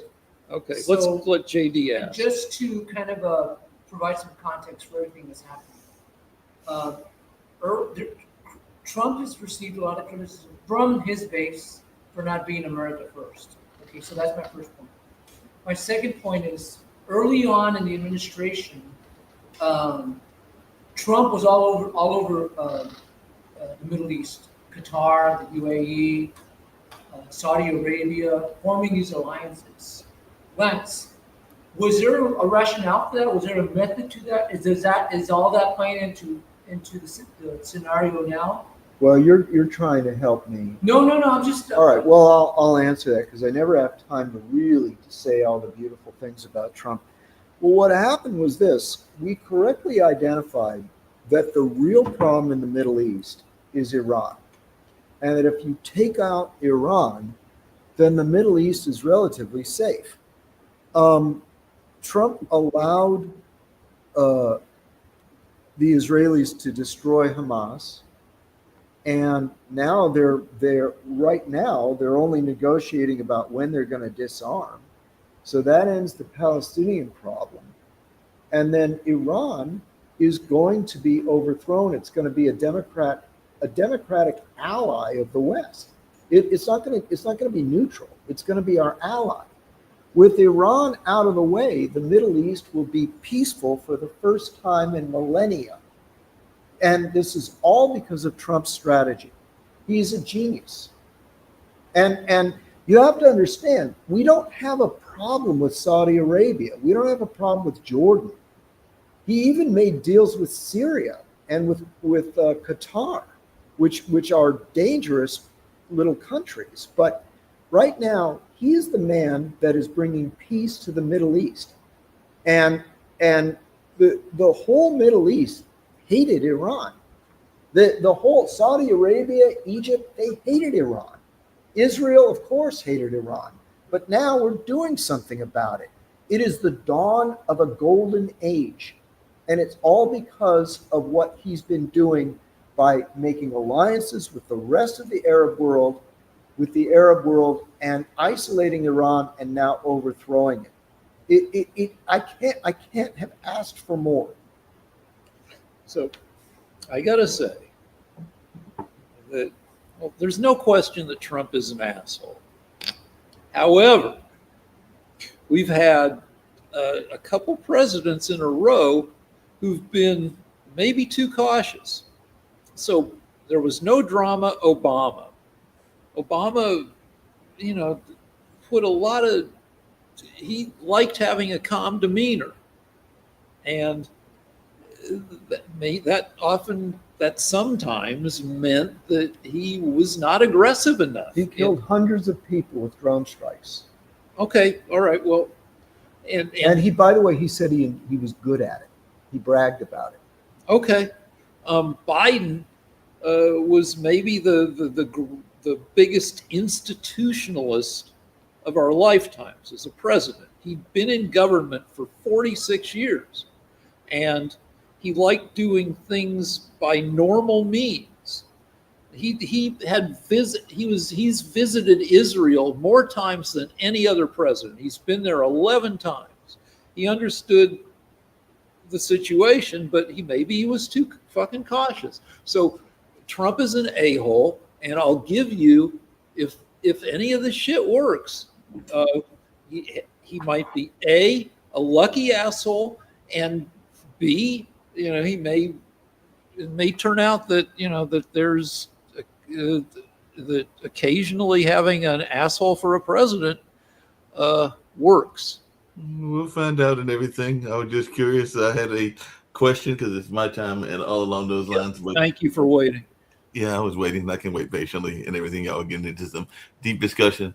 As y'all know, I get around by mass transit and everything like that. I saw the most unusual thing at the mass transit because, if you're going by bus, you can see things at your bus stop that are unusual. It took me a minute to figure out what I was looking at and everything like that. But I was just wondering, and I'll tell you what I saw, because I know that you love talking about that lovely topic of sex on this show and everything like that. But it was a box for a butt plug. So I was just wondering, what is the weirdest thing that you've seen at the bus stop? Because like I said, I'm sitting there going like, why is this here? And why did this person leave it at the bus stop and all along those lines? So Right. I know that Cassidy mentioned that she's had some addictions in her life in the past, and I know some friends that totally. I have an excellent. Hold on. I didn't hear the question. What's the weirdest thing you've ever seen at a bus stop? What did you see at a bus stop? You saw I saw a box for a butt plug. A butt plug. Oh. So I have two excellent answers. I didn't see this, but my daughter who lives in London. Now, England doesn't let regular folks have guns. So if you're going to do bad, you're going to do bad with a knife. My kid was on a bus and she saw a guy looking out the window. She saw a guy in the midst of stabbing 3 people. Wow. But now I have a different experience. In my hometown, there were 2 strip joints.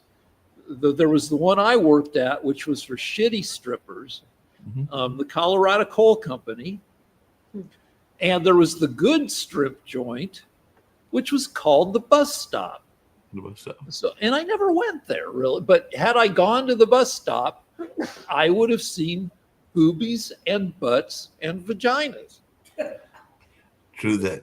Cassidy, did you see anything weird at any bus stops when you were traveling around? I'm sure most of your life was on the car, but you were a college kid at one point too, so you might have gone by mass transit.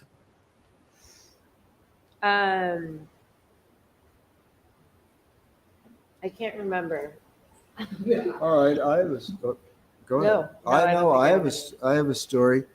I was going by the bus stop where I live in the hood, and there was a young woman, an attractive young woman, and she was bent over, nude, and she was pointing her posterior at the oncoming traffic, so that if you were driving by this bus stop, you could get an eyeful.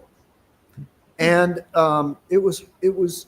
I have to say, I was traumatized. Now, there wasn't the slightest bit sexual. It was disturbing, because you don't normally see things like that when you're trying to, I was frankly going to get a pizza.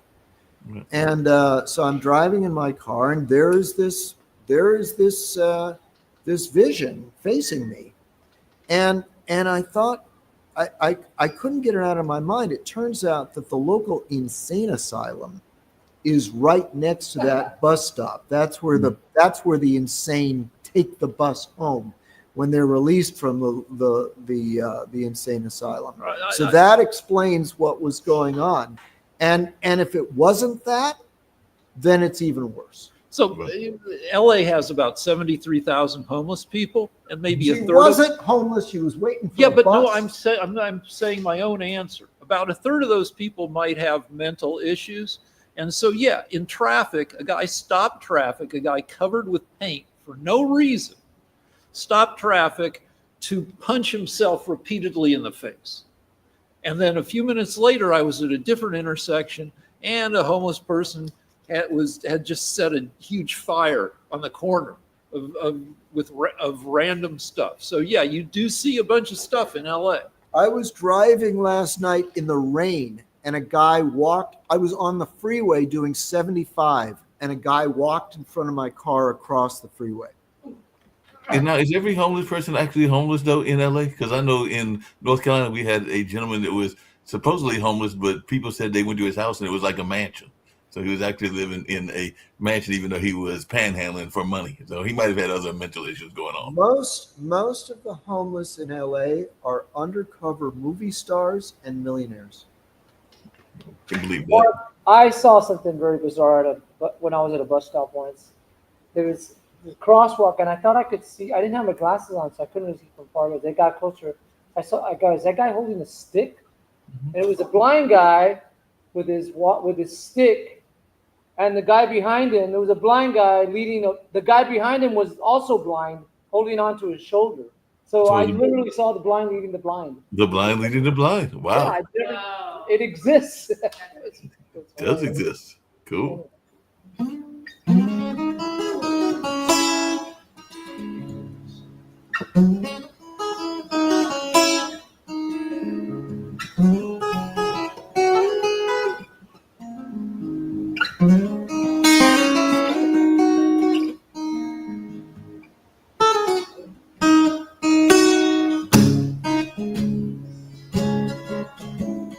Baila, bailando el sol, baila en mi corazón. Baila, bailando el sol, curando mi dolor de amor. Dance, oh dance, healing sun, dance in my heart. Dance, oh dance, healing sun, let the medicine start in my heart. So, spirit, ven y son de espíritu. Paz en mí, paz en mí, peace with you, peace with me, paz, paz. Ven y Santo Espíritu, ven y Santo Espíritu.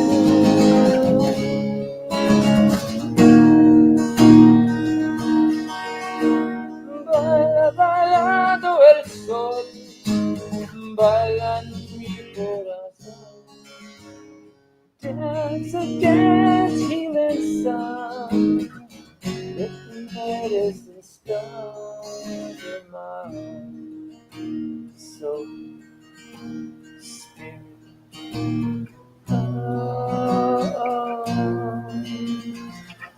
feliz Santo Espíritu.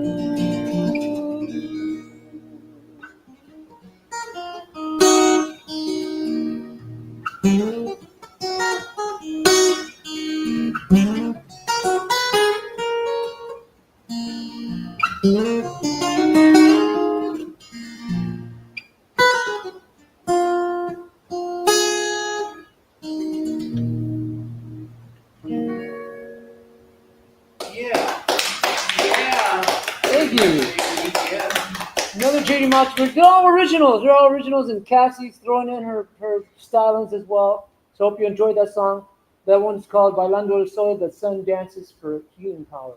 Hope you enjoyed that. Stick around for another episode. Yes, Are we Mark. doing one more episode, or are we doing 2 more episodes? And the scary thing that I was going to tell Rick that he'll get a kick out of before I get to the commercials is that the leading novelty store for those kind of items is actually based in North Carolina. So if you've ever heard of it, the Adam and Eve Company, the Adam and Eve Company is the leading retailer of adult products and sexual wellness items. So they're right here in Hillsborough, which is about maybe 20 minutes away from me. When we had the fires burning up LA, and people were like evacuating, I saw a truck, a Doc Johnson truck, like as part of the evacuation. Doc Johnson they sell dildos. So somebody was evacuating hundreds of dildos from the LA fires. And did they have hard evidence to prove it? Well, I would just like to say that if they're using those butt plugs, they probably aren't really evacuating. Good. That was good. That was cheeky, but cheeky. Cheeky but good. You know that. Oh, did you say we're doing 1 more or 2 more? I don't know. What time is it? It is 1 o'clock my time. I don't know what time it is yet. So we'll do 1 more. One more good long one, or medium size. Yes. All right. Cool. Thank All you, right. Mark. See you in a second. Mark is the best producer in the world, baby. We got the smartest man in the world. We got the best artist in the world. We got the best overall art model and soon-to-be actress, musician in the world. And I'm JD. I'm second-class citizen. But it's okay. No, you are an awesome musician, and on that note, we're going to learn about Truso. And then what the hell were we going to talk about? All right, we were going to. Oh yeah, the end of America and the end of London, the end of the United Kingdom. So here's my thesis. So Lance tells me that London and the rest of Britain are going to shit because there's a Muslim takeover. Lance told me that that London is now 65% Muslim. It is not. It's 15% Muslim. My wife and I just spent 2 weeks over there, and London remains one of the great cities of the world, except for their frickin' weather and the sun going down at 3:45 in the afternoon during the winter. Besides the horrible weather, London is frickin' great. And I think what Lance was afraid of, because his statistic of 65% Muslim. No, but what is right is London is now 63% non-white. So one of your propagandists was like freaking out over London being not white. London remains lovely. Freaking everybody seems cool there. And Britain, if you're worried about Britain not being white enough, Britain remains 81% white, which is a lot more white than the US, which is only like 55, 56% white. And really, you shouldn't worry about that. My thesis is London was founded 1,979 years ago. London has gone through a million eras and has been a great city for most of that time. Frickin' London England kicked out the Jews for what, 200-300 years? Shakespeare had never seen a Jew. There were no Jews, except maybe secret ones, allowed in England during the time of Shakespeare. But then they let the Jews back in. They even had a Jewish prime minister. And so, London, gets through stuff. London was devastated. Like 2/3 of the dwellings, that sounds high, in London were blasted to smithereens by Hitler's air bombardment rockets during World War II. London rebuilt better than ever. London will be fine. London And during Shakespeare didn't allow women on stage. yeah, you couldn't. There's a whole movie about that, Shakespeare in Love. But whatever London becomes next will still be pretty frickin' cool. The U.S., I think when people talk about making America great again, they talk about the era immediately after World War II, when Europe was in shambles, China was in chaos, and the US was doing half of the world's manufacturing. And we were the only country with a nuclear weapon. And so we dominated the world. And yeah, we will never have that again. And I guess you could feel some nostalgia for that if you're frickin' Trump. But conditions change. And it's not the end of America. And Biden didn't destroy America. And whatever America becomes next might not suck. Lance. All right. You spoke at length, so I'm going to take 4 minutes. Okay. So the problem that we're talking about is that the Muslims have decided they're going to take over Britain. Now, one of the ways that Muhammad talked about taking over cities that were the enemies of his tribes was to go into the cities. This is described in the Quran. You go into the cities and you have more children than the people in that city. And after a few generations, you overpopulate them and you just take over. So it's a fiendish method that England has never faced. England is very good at fighting off enemy countries, but to be destroyed from within like this is a new form of attack. And if you look at the numbers, just to give you an idea, we had this discussion last week. Lebanon used to be majority Christian in my lifetime. So in the past 30 or 40 years, Lebanon was majority Christian. The Muslims decided they were going to take it over, and now it's majority Muslim. As a matter of fact, the Muslims are now 80% of Lebanon. So that's how many Christians have left, because the Muslims will kill them. They use force. And right now, the birth rate, the average Muslim has 5 or 6 children. They have the highest birth rate of any people, any major people. And the British have an average birth rate of under 1.5 children. And as a result, the numbers of Muslims are growing dramatically every generation. And if you do the math, and Rick becomes irrational at this point, he can't do the math even though he can do the math. In the next 2 generations, Islam, if it's 15% now, will be, it isn't 15% now, it's under 10% in Britain, but it'll be over 50% in the next 2 generations. And when it is, Britain will be a Muslim country. Now, not only is that bad, it's dangerous because they have nuclear weapons.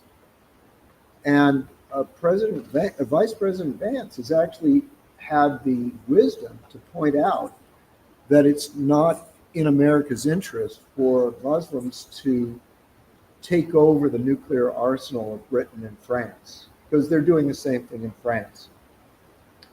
Now, the last thing I wanted to say is that I mentioned that in order to prove dominance over the local population, one of the habits that Muslims have is they rape the children and the girls of whatever population they're trying to dominate.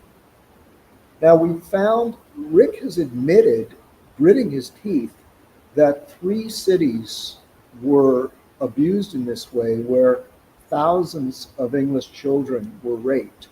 But he refuses to believe, he mentioned 3 cities. So I looked it up. Can I finish my sentence? Let me finish my sentence. I'll go a little bit over 4 minutes or something? Yeah, I'm hitting 4 minutes. But what happened was there is a parliamentary inquiry which means that it's become an issue before the parliament. And a woman named Baroness Casey is in charge of it. And she's now saying that what happened in those three cities more than likely has happened nationwide in Britain. When did she say this? She said this in within the past 6 months. It was either her report was released in June 2025 about the corruption of the liberals, the leftists in Britain not prosecuting, allowing it to happen. It was mainly Pakistani men. 95% were Pakistani Muslims raping English children. And she says the conclusion of the report is that a new report has to be made because it's probably nationwide. It's not just those three cities. It's probably all the cities in Britain that the Pakistanis have been systematically raping English children. And finally, I would just like to say that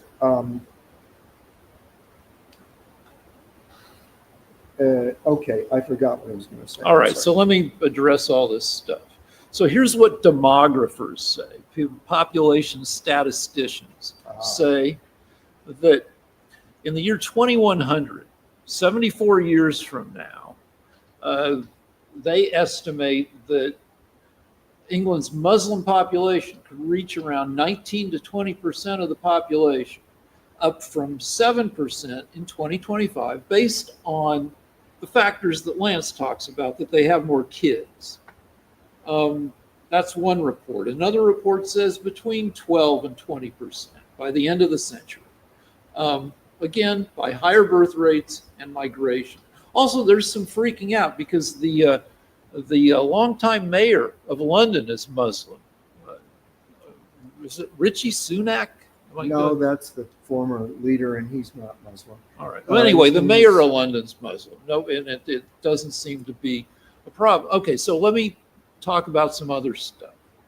What percent of no, you got to talk. So, and then what percent of Muslims are observant? Like Lance talked about this Muslim agenda. If you walk the streets of London and you see Muslim people, you mostly see people who don't look like they have a fucking agenda other than like living their lives. So in Western countries, about 40 to, according to AI, which is what I turn to, about 40 to 42% of Muslims are observant, doing the 5 prayers a day and observing Ramadan. So most Muslims are like, most Christians or most Jews, that they're not extra observant. And then Lance mentioned Pakistani rape gangs, which have been found in 3 cities in London, shamefully. And because they were allowed to operate for years, in some cases decades, because of corruption and incompetence.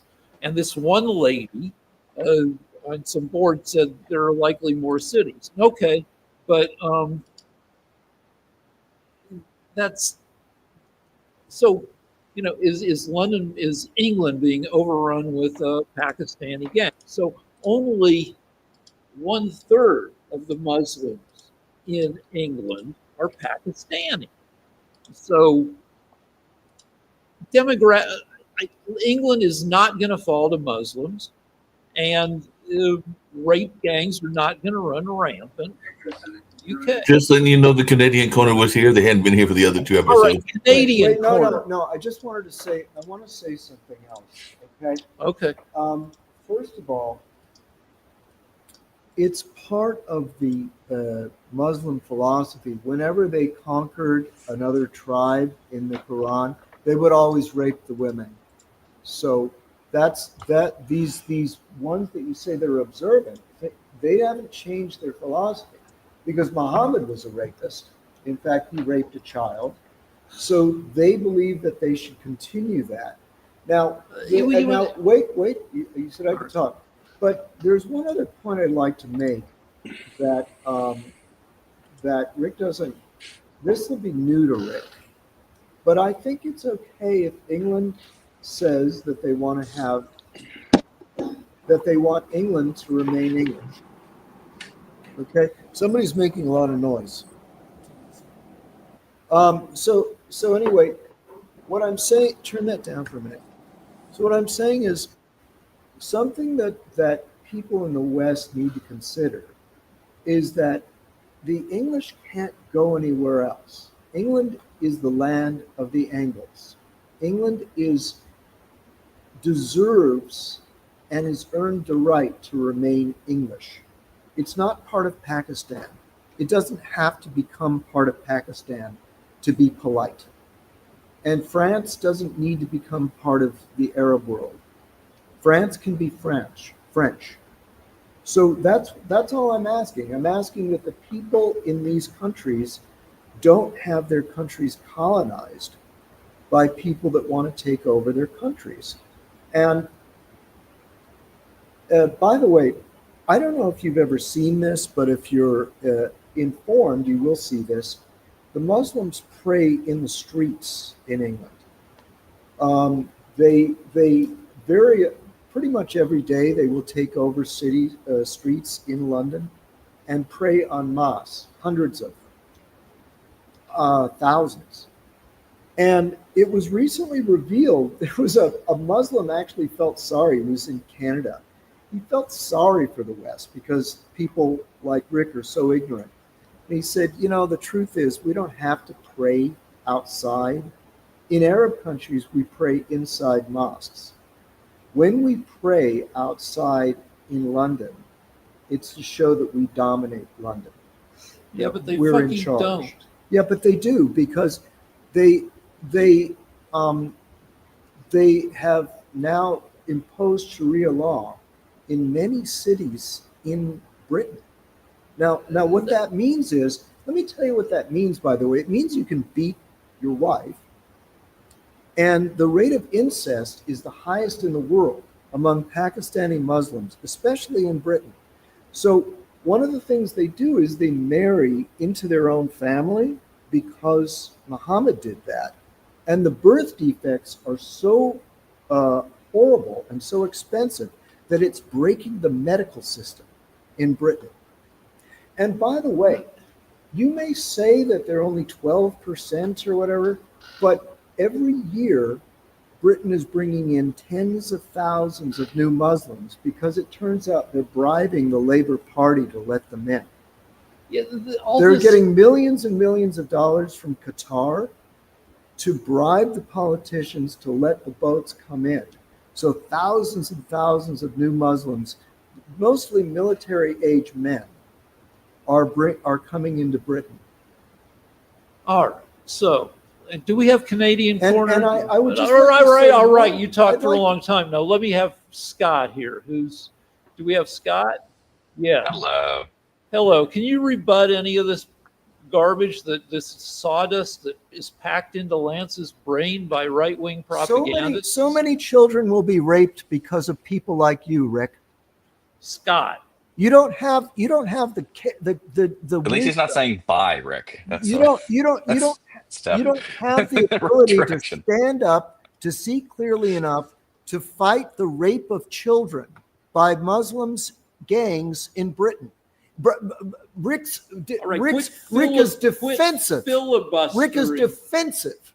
Let's have of the Muslim rape gangs. Shut up for a second, Lance.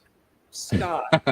Your voices are like 2 octaves higher. I don't know what's going on with the audio. Is this happening to anyone, Mark? Sometimes we have this system, StreamYard, sometimes gives us Mickey Mouse voices. Okay. But we can hear you. Your voice sounds normal. Yeah, I mean, people sexually assault a lot, primarily men. I've been covering a lot of stories in North America of a lot of pastors and priests engaged in sexual abuse and rape. And actually, based on the data that we do have across denominations as an ongoing area of study, we can sort of split up the primary victims, at least by the Christian church, broadly speaking. the body of Christ, so to speak, has been primarily young boys and adult women rather than girls and adult men. Um, yeah, and, so religious communities have issues with sexual assault. You have to target it though.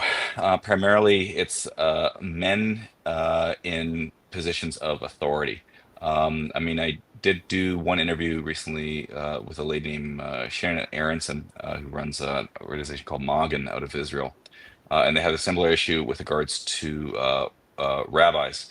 I think she focuses primarily on Orthodox, but you do find this pattern of sexual assault among religious leaders. Didn't you write We've a seen, whole book about sexual abuse among a particular sect of Christianity? right. So the second largest denomination of Christianity is Eastern Orthodoxy. And so it's been about an 18-month project. It's done. I just have to sort of format it and put it together. Uh, and in Eastern Orthodoxy, yeah, we find those general patterns, unfortunately, among some clergy. But we try to make sure that you're not broad brushing the Christian church, laity, or innocent clergy with that brush. But there is a minority of clergy who do abuse. Unfortunately, for instance, in the Catholic Church, the pattern was to be silent and to move them around. And so what happens is you move them to another parish, and the same abuse happens. And so you have an artificial inflation of the apparency of the number of priests you abuse when really it's just recidivists. And so it matches sort of the general population dynamics too. The thing is similar in this case too, where you don't want to say Muslims broadly as a category. You have to sort of target, and the prime suspects are probably going to be men, and you probably find men in positions of authority who do so. In Canada, we have had cases of polygamous sects engaging in that behavior, unfortunately. I think there's been, I think it's said benignly as Bountiful, BC, British Columbia, where I live, but I don't think it's meant that way because there's been some polygamous sects of Christianity where they're marrying girls, and so they're underage. They're under their guardianship, I guess. Um, but yeah, it's a problem. Yeah, I mean, so Lance is pointing out sort of a specific problem, but more of a broader problem that we've seen sort of across populations. But I came in late to the conversation, so All I right, can't. Okay, wait. I Wait. get to rebut. I get to I would like rebut. to say one thing. Wait. All right. Let her say, then you- Baby thing. Let me rebut. Let me rebut while it's fresh, and then you can talk. Okay. If you look at the statistics in Britain, Britain was one of the least raping countries in the world. It was very, very rare. And the Muslim immigrants are Afghans are 20 times more likely to rape than the average Englishman that is of Anglo-Saxon descent. And Iraqis are also over 10 times the number of Englishmen. Now, you guys can look it up and you'll find that there are leftists that are going to lie about the statistics, but everybody agrees that it's several times more likely for a Muslim to rape an English girl than the Englishman that they grew up with from the generations before. And I lived in England, and it was the safest city I've ever lived in. And now the rate of rape is skyrocketed. Not to mention the rate of murder, because they did not have people going on knifing sprees 25 years ago. There are now knifing sprees going on all around Britain, and it's because of the immigrants that they're bringing in from Africa and the Muslim countries. All right, Cassidy has something that I'll go. Yeah. Okay, So- I would like to know, if we're addressing this rape, why are we not talking about the Epstein files? Yeah, And that was being on the Epstein files. that was a rape gang. That conversation has been redacted. That was a rape gang that victimized over 1,000 girls and young women. So yeah, that was huge. I want to So talk. the Lance is correct. Lance is correct, but they're not. The left isn't. It's not. It's generally not lying. It's lying by omission. So- But women of minority descent are also more likely to be victims of sexual assault in Britain as well. So, but I looked at UK government statistics, and Lance can argue that those statistics are whitewashed, but whitey is 81% of Britain's population, and white guys, are responsible for 79% of the rapes in Britain, according to UK government statistics. So it's almost. That's not Lance's point, though. Right? Lance's point is it's disproportionate per Okay. capita.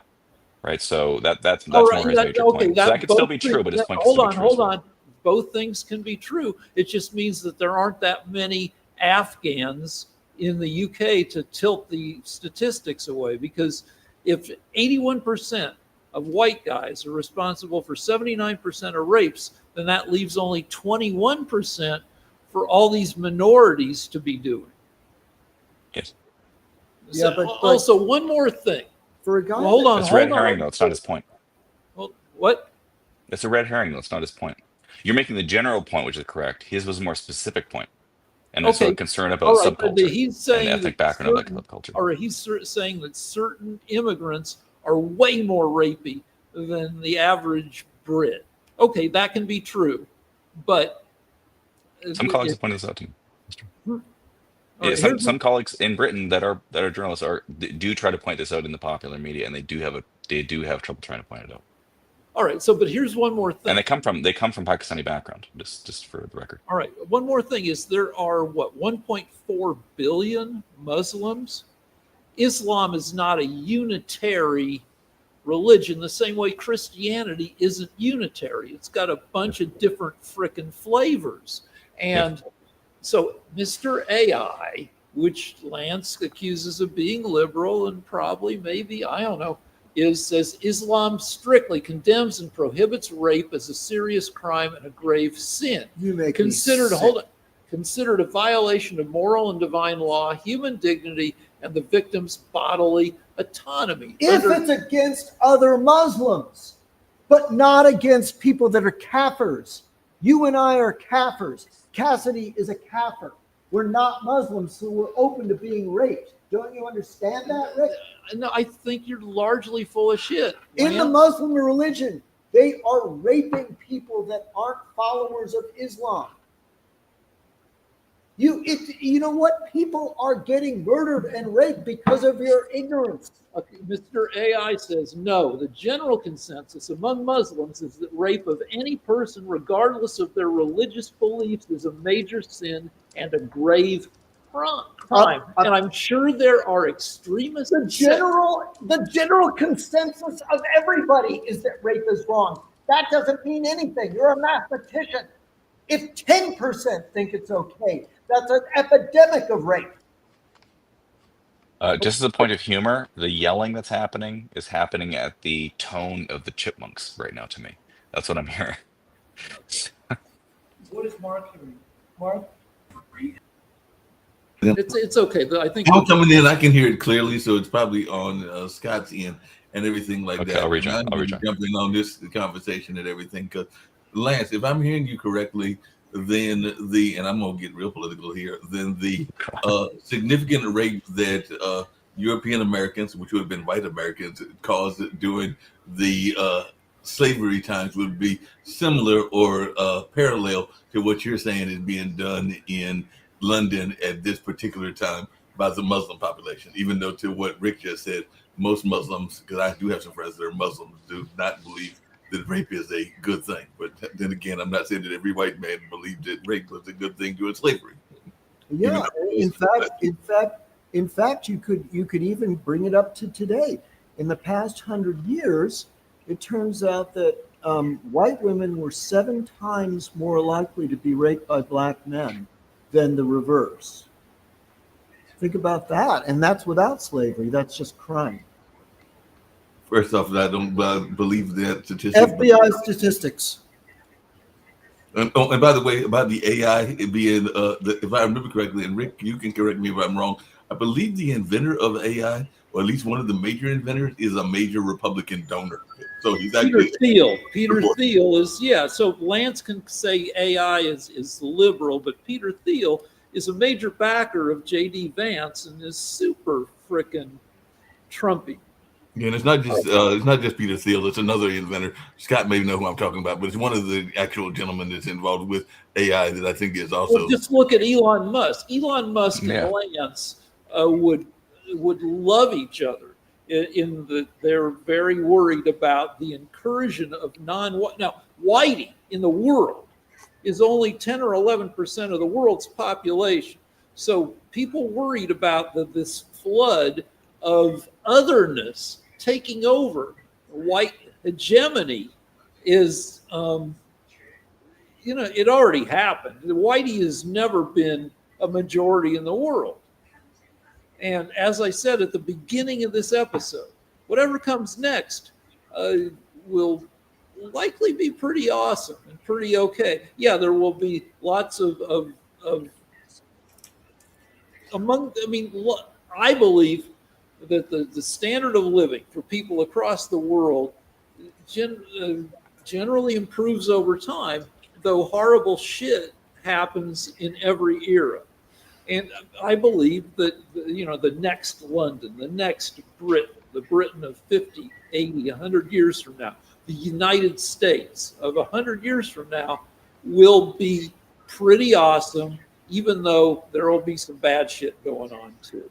Yeah, no doubt about that. I was actually going to pivot y'all's conversation just for a minute and all along those lines, but and I know it's not necessarily my time with everything like that, but I was No, just go ahead. curious and everything along those lines. What are some of the inventions that have come from your schools? And this is maybe the Cassidy or others. And I was just actually looking at a friend of mine's bottle, and they have a product. It's actually a bourbon. I'll actually bring up the bourbon in a minute, but it's named after their high school, which is actually my brother's high school as well, and everything like that. So y'all can see that this is called Old Hillside. That's the name of the school and everything. So I was just wondering if there were any products, and this was for you, Scott, as well, that you are Ah, proud of your neighbors that might have created some product that was out there, whether it was a drink or a food. I got the hell out of there. None. No, they didn't invent anything. All right, I got the Big Bang Theory of the universe. Was George Gamow was one of the main creators of the theory, and he ended up at my school, the University of Colorado, and he was a party animal. He liked to drink, and my stepdad played poker with one of the chancellors of the university, who was kind of a fixer. You know what a fixer is. When somebody at your institution kind of gets in trouble, that person steps in and kind of makes things right. And apparently, my dad, who didn't know anything about the Big Bang Theory, knew that George Gamow liked to drink and maybe go driving, maybe on some mountain roads, because there are a ton of those around, and would get in trouble, like maybe driving off the road. So George Gamow seems like a great guy unless you're driving with him. Was a super fun party guy, and you don't have to be a bummer to be a great physicist. You can be a drinky. It did kind of kill him early, but he came up with the predominant, cosmological theory of our time. Yeah, I hear. Cassidy, was there anybody at your school that was a famous chef or came up with their own dish or their own sauce? Because I actually met a young gentleman that came up with his own hot sauce. I think the gentleman might only be like 14 and everything, and I met him like about a week ago. You know what? I have no idea. I left I left my whole town when I was 18, Hmm. and I just haven't really checked back in that much. So the beat poets, a lot of beat poets hung out in Boulder, my hometown. Jessica Biel from Boulder, my hometown. The Sundance Film Festival used to be in, I think, Utah. Now it's moving to Boulder. What? What So about you, Lance? Anybody make any fun drinks or any fun alcohol or any other things or maybe a food product from your hometown? Um, I'm sort of vaguely following the drift of this. I went to Palisades High School, Hmm. and that was a really great area of town, and almost all of them ended up being really successful in their fields. I mean, it was, Your classmates. yeah, my classmates, I don't know about the food, but the a lot of actors and successful lawyers and doctors. I mean, it was crazy. I didn't even go to the high school reunion, and one of the reasons is I couldn't afford the ticket. And I figured, geez, if you can't even afford to go to the high school reunion, you probably don't have a lot to show for your success. So maybe it's best to avoid it anyway. But a lot of really successful people came out of there. I couldn't list them all. My wife worked at Crossroads School, which is a private high school, and it everybody. You can't turn on TV or watch a movie without seeing 2 or 3 people who either went to Crossroads or were Crossroads parents. Well, I know that one of my schoolmates, actually, he's passed away, but he was actually a sumo wrestler and one of the world's strongest men. So we called him Mellow Yellow, but Eric Perry was actually a professional sumo wrestler. And also did those Iron Man contests where you're moving entire trucks and everything like that. I mean, one of the things about living in LA is you're going to run into famous people and you can't like freak out. You have to treat them like regular, like, yeah, okay. Like you run into somebody like John Hamm and he says, hi, I'm John. I'm like, hi, I'm Rick. And you can't be like, yeah, I know who you are. I've seen you in every, I don't know, Mad Men. You can't do that. That is a very uncool thing to do. Yeah, that's very uncool. What about you, Scott? Anybody famous that came out of your Canadian neighborhood? I remember I got surgery on my knee, and there was a lady who was an assistant, like must have been 16 or something. And the surgery was botched, and I got a blood clot. It could have killed me, whatever, so on and so forth. And so we ended up. This was the doctor's daughter, as it turns out. Asked her on a date. Long story short, very good date. Long story short, years later, I see this person on television, and it turns out they're actually super, super famous, and they're on one of the DC shows now, one of the leads. I won't say who for their sake, but yeah, it was like long ass time ago, like well before they were famous. So wait, how were you saved by somebody who became a superhero? No, the dad botched my surgery, so I decided to get a date with what turned out to be his daughter. So wait, I won. As compensation for botched surgery, you got to go on a date with a woman who later was a DC Universe superhero. Well, you just mentioned earlier Saturday Night Live, because I have something similar, Scott, and everything, and she passed away, unfortunately, of breast cancer, I think about a couple of years ago. But do you remember the music director of Saturday Night Live was a young lady named Catrice Barnes, and we actually dated when I was in college. My family history has the last name Barnes in it. Yep, she was in. I was in college. She was in high school and everything, but she went on to become the music director for Saturday Night Live. Played with Prince, played with Sting, played with a number of other famous musicians. And I will tell you why we broke up. Actually, Lance, you'll love this one. It was because of religion. Because she gave me an ultimatum. Because she was what some people call a JW, a Jehovah's Witness, and she was like, in order for us to date, I had to what join. Some people would call what they would call themselves. Yeah, but I had to join. I had to join the church in order to maintain the relationship, and I was like, no, that's okay. I'm not joining that particular church. I mean, she was under risk of being disfellowshipped, which is really brutal. Mark, I'm sorry. You want to respond? No, Scott was saying something that was really brutal. All right. The risk of disfellowship in the church for someone else dating someone outside is very risky, and it's brutal. You lose contact with the family and everything. Yeah, you can't lose everything. What were you saying? Yeah, I'm sorry. I have to educate. Part of this show is educational. Mm-hmm. This isn't just entertainment, Mark. Part of this show is educational. So I would just like to announce for the public and for all the young men out there listening, and for you yourself personally, Mark, that when a woman makes you an ultimatum, that if you don't change your religion, she won't go to bed with you, you have to agree to going to becoming in her religion and go to bed with her. That's our move. You see, what you do is you pretend to become part of her religion. You go to bed with her, have whatever sexual experiences come to mind, whatever she'll agree to. Right. Then inside, you're not really accepting her religion. So that's her move is to trade sex for conversion to their religion. Our move is take the sex and lie. That's an interesting theory. I like that theory. We might have to have that when we got a woman here, and I don't know that the woman's going to agree with that theory. So, what do you think of Lance's move, Cassidy? I don't even think he fully agrees with his move that he just said. All right, listen. You, Wait, it's you worse. Seem like you It's seem like a man of no. integrity. It's worse. It's worse. A friend of mine.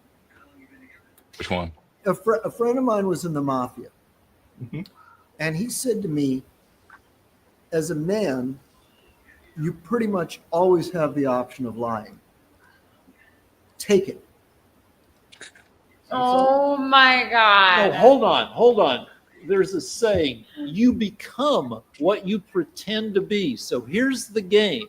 A woman gives you a sexual religious ultimatum. You are like, yeah, I'll do that. I'll become your religion. And you get with the woman. And if you're with the woman long enough and you have a good enough relationship, you will find 2, 3, 5 years in, you actually believe in the religion you were only faking believing. Ricky Cassidy, I hear y'all and I hear you too, Lance. But I have a follow-up question because another friend of mine, and this happened just recently because he went on a date, and this woman claims that she was a mafia hit woman and everything. So would you date somebody that was a mafia hit woman? Because that's what she claimed to my friend. She told him that she was an actual mafia hit woman. So would you date somebody that was a mafia hit woman or a hit man? That goes for you too, Cassidy. A hit woman. That's I feel like that would be epic. I mean, if for like you guys to date a mafia hit woman, but I would date a hitman. So, all right, I believe that hit people, hit men and hit women, the way you see them in TV and movies is a very rare, a unicorn type thing. That a more realistic thing is that somebody's in part of a crime mob and they do all sorts of stuff for the boss and only occasionally is it killing somebody. The specialist you bring in for the toughest jobs, I think that's very rare. And I think if somebody tells you they're a hit person, they're likely an errand person who has. They're probably an errand boy. But Scott, would you marry a hit woman or go out with a hit woman if you knew she was a hit woman? They're affectatious to me. I'm in their good books. Who is safer than a hit person to date? You kidding? Of course, yes. No doubt about that. Wait, I have another response to this.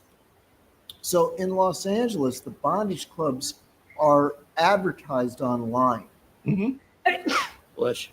So last time I was at I sometimes on a Saturday night when I'm lonely, I will look up bondage clubs in LA. And so I go down to this bondage club and the other night, and there was a guy, and what he did was he took his shirt off and he would lie on the ground in the club, and women with high-heeled shoes would walk on his torso. Now, the point of the story is he was getting more attention from women than any guy you've ever met in your life. This guy was going home and having an incredible experience.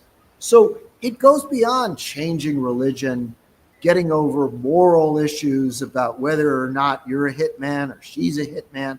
The question is, are you willing to let a woman with spiky high-heeled shoes walk on your naked torso? So I agree with you. That's where we can agree. Thank you. Hold on. I tried to engage in What this. do you agree with? I tried to follow Walking this. on men with high heels. Okay. I You tried see? to You do see? this strategy. I went to a meeting of the Eulenspiegel Society, which was an S&M organization. I wasn't S or M, but I thought maybe there will be a woman there who's into sadism, and I've got a decent pain tolerance. And if she wants to beat the hell out of me or do some horrible shit to me in exchange for sex, that sounds like a good deal.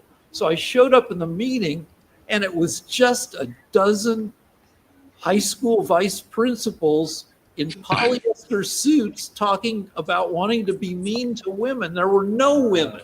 So So two things I was going to add to what you just said, Rick. One is I was having a reunion. Well, not a reunion, but there was a radio station I was involved in, and they were having their anniversary celebration. At that same location, at that same venue, was a what do you call it? A swapping party, like a wife and husband swapping party. And to your point, most of those people were very much older. It's the same thing when I ran into a swinger group at a nightclub, and they were like in my age now. They were like in their 60s and 70s. There weren't that many young people in like Cassidy's age and younger and everything like that. So if they are there, the younger hot people are likely getting paid to be there. they might get paid to be there. I was also going to add to your handcuff story because I remember, and you'll love this one, Scott, since you're a fellow journalist.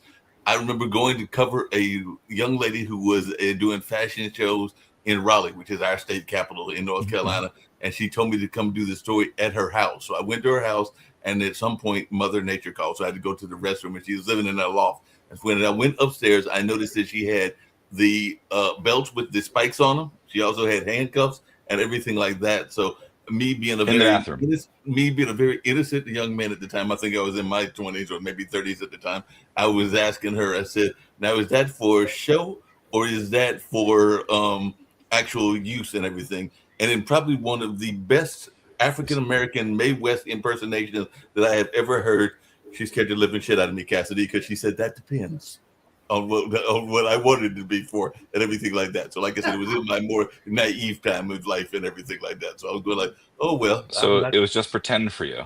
Yeah, it was just pretend for me. Exactly. Because I was not trying to get whipped. Should we do music now? Well, before we get to music, I have one question because it's the last one is what I was going to get to before everything. And this is for you, Cassidy, and everything. And it's not a really sexual. And then I definitely want to get to the music. There's a lot of these TV shows, and I've been watching a lot of these old rerun TV shows, and there were certain couples that got together that some people were glad that they finally got together, but there were people that got frustrated when they got together. I'm thinking about like the remake of Magnum PI when Higgins got together with Magnum, and also the Bones episode when Bones got together with the guy with Booth, the officer, and everything like that. So I'm just wondering, were you one of those fans that was glad to see these couples that people were pushing to try to get together, or were you one of those folks that got frustrated when they finally got together, even though there was all this TV chemistry going on? Oh, I'm always a support for love and So wait, so on the Magnum PI remake, Was that JD? Higgins a lady? Higgins is a lady in the remake, yes. Okay, all right. It would have been interesting in the original Magnum for Higgins and Tom Selleck to get together. Yeah, that would have been interesting. All right. I guess music. Music. Stay right here. Yeah, that's it. That's the last one. Oops, And sorry. piggybacking off of Lance. Oh, the audio is fixed. I've been wanting to go to a bondage club for about a year now, but every weekend Aren't you Catholic? I can't make it because I'm all tied up. You're all tied up, so you can't make it. Love it. And Scott says you're Catholic, so you can't go anyway. Yeah, exactly. Anyways, Goes to a bondage club and goes to play at a retirement home. and I did cry after being friends when Ross and Rachel did ultimately ended up hooking up. I did cry a little bit, I must say. So I'm along with I piggyback on what Cassidy said. It's like anything having to do with love and romance. And what is it? How did you say it? I love the way you expressed it. I believe in love and chemistry. Love and chemistry, 100%. Well, can I give an endorsement? We both saw this movie. It's Yes. a love story. Oh, yeah. I think we both of us cried. Yep, I did. What watch was it? What is it? A Song Sung Blue. Song Sung Blue with Kate Hudson and Hugh Jackman. And it's about people getting together. Yeah, Aw. and Hugh Jackman? The teacher. Yeah, It's great movie. Is it a newer one? Really? That came out Christmas Day. And it's kind of built around the songs of Neil Diamond, but you don't have to like Neil Diamond Blue to song. like. Oh, I heard that. Song Sung Blue. Yeah.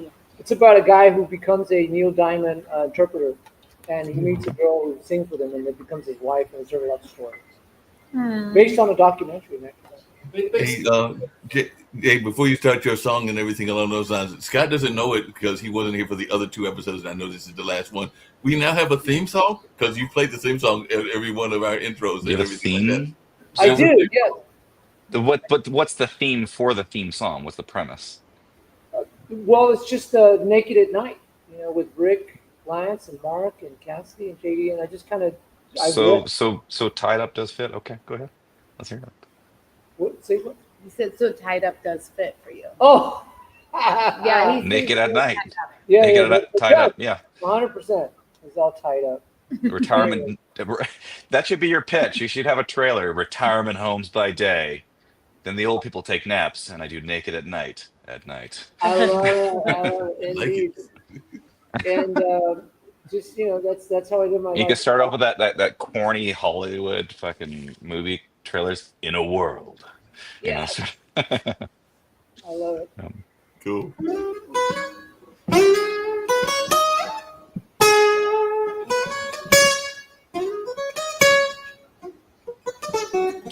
Ah.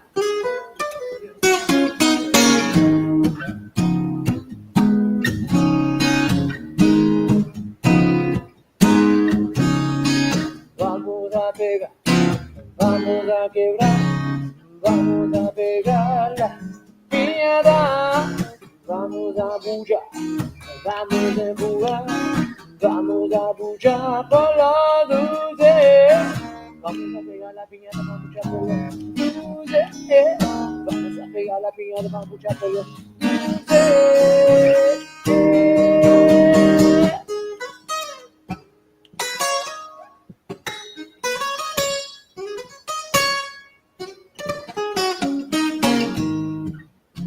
Have a little Cassidy now. I roll up to the party for too high. Look straight ahead to your eye. Let go of all of my inhibitions. Let's take this to a new rendition. I lose control and lose my mind. A body for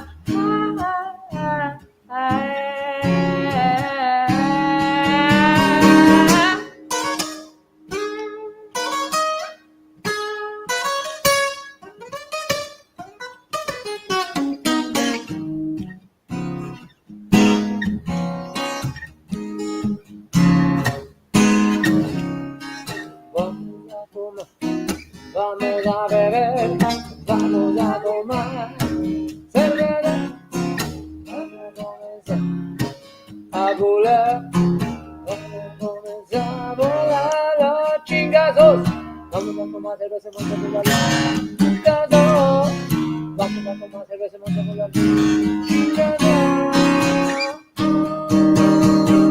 Take it away, Cass. Don't let yourself lose control. Go deep and don't find your stride. You gotta tango yourself on a little ride. You got a body to go to. You gotta touch your soul. Naked at night. Naked at night. Naked at night. We're naked at night. Naked at night. We're naked at night. Naked at night. All night. We're naked at night.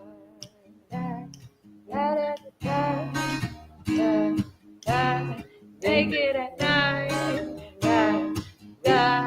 Naked at night. Naked at night. All night. I say naked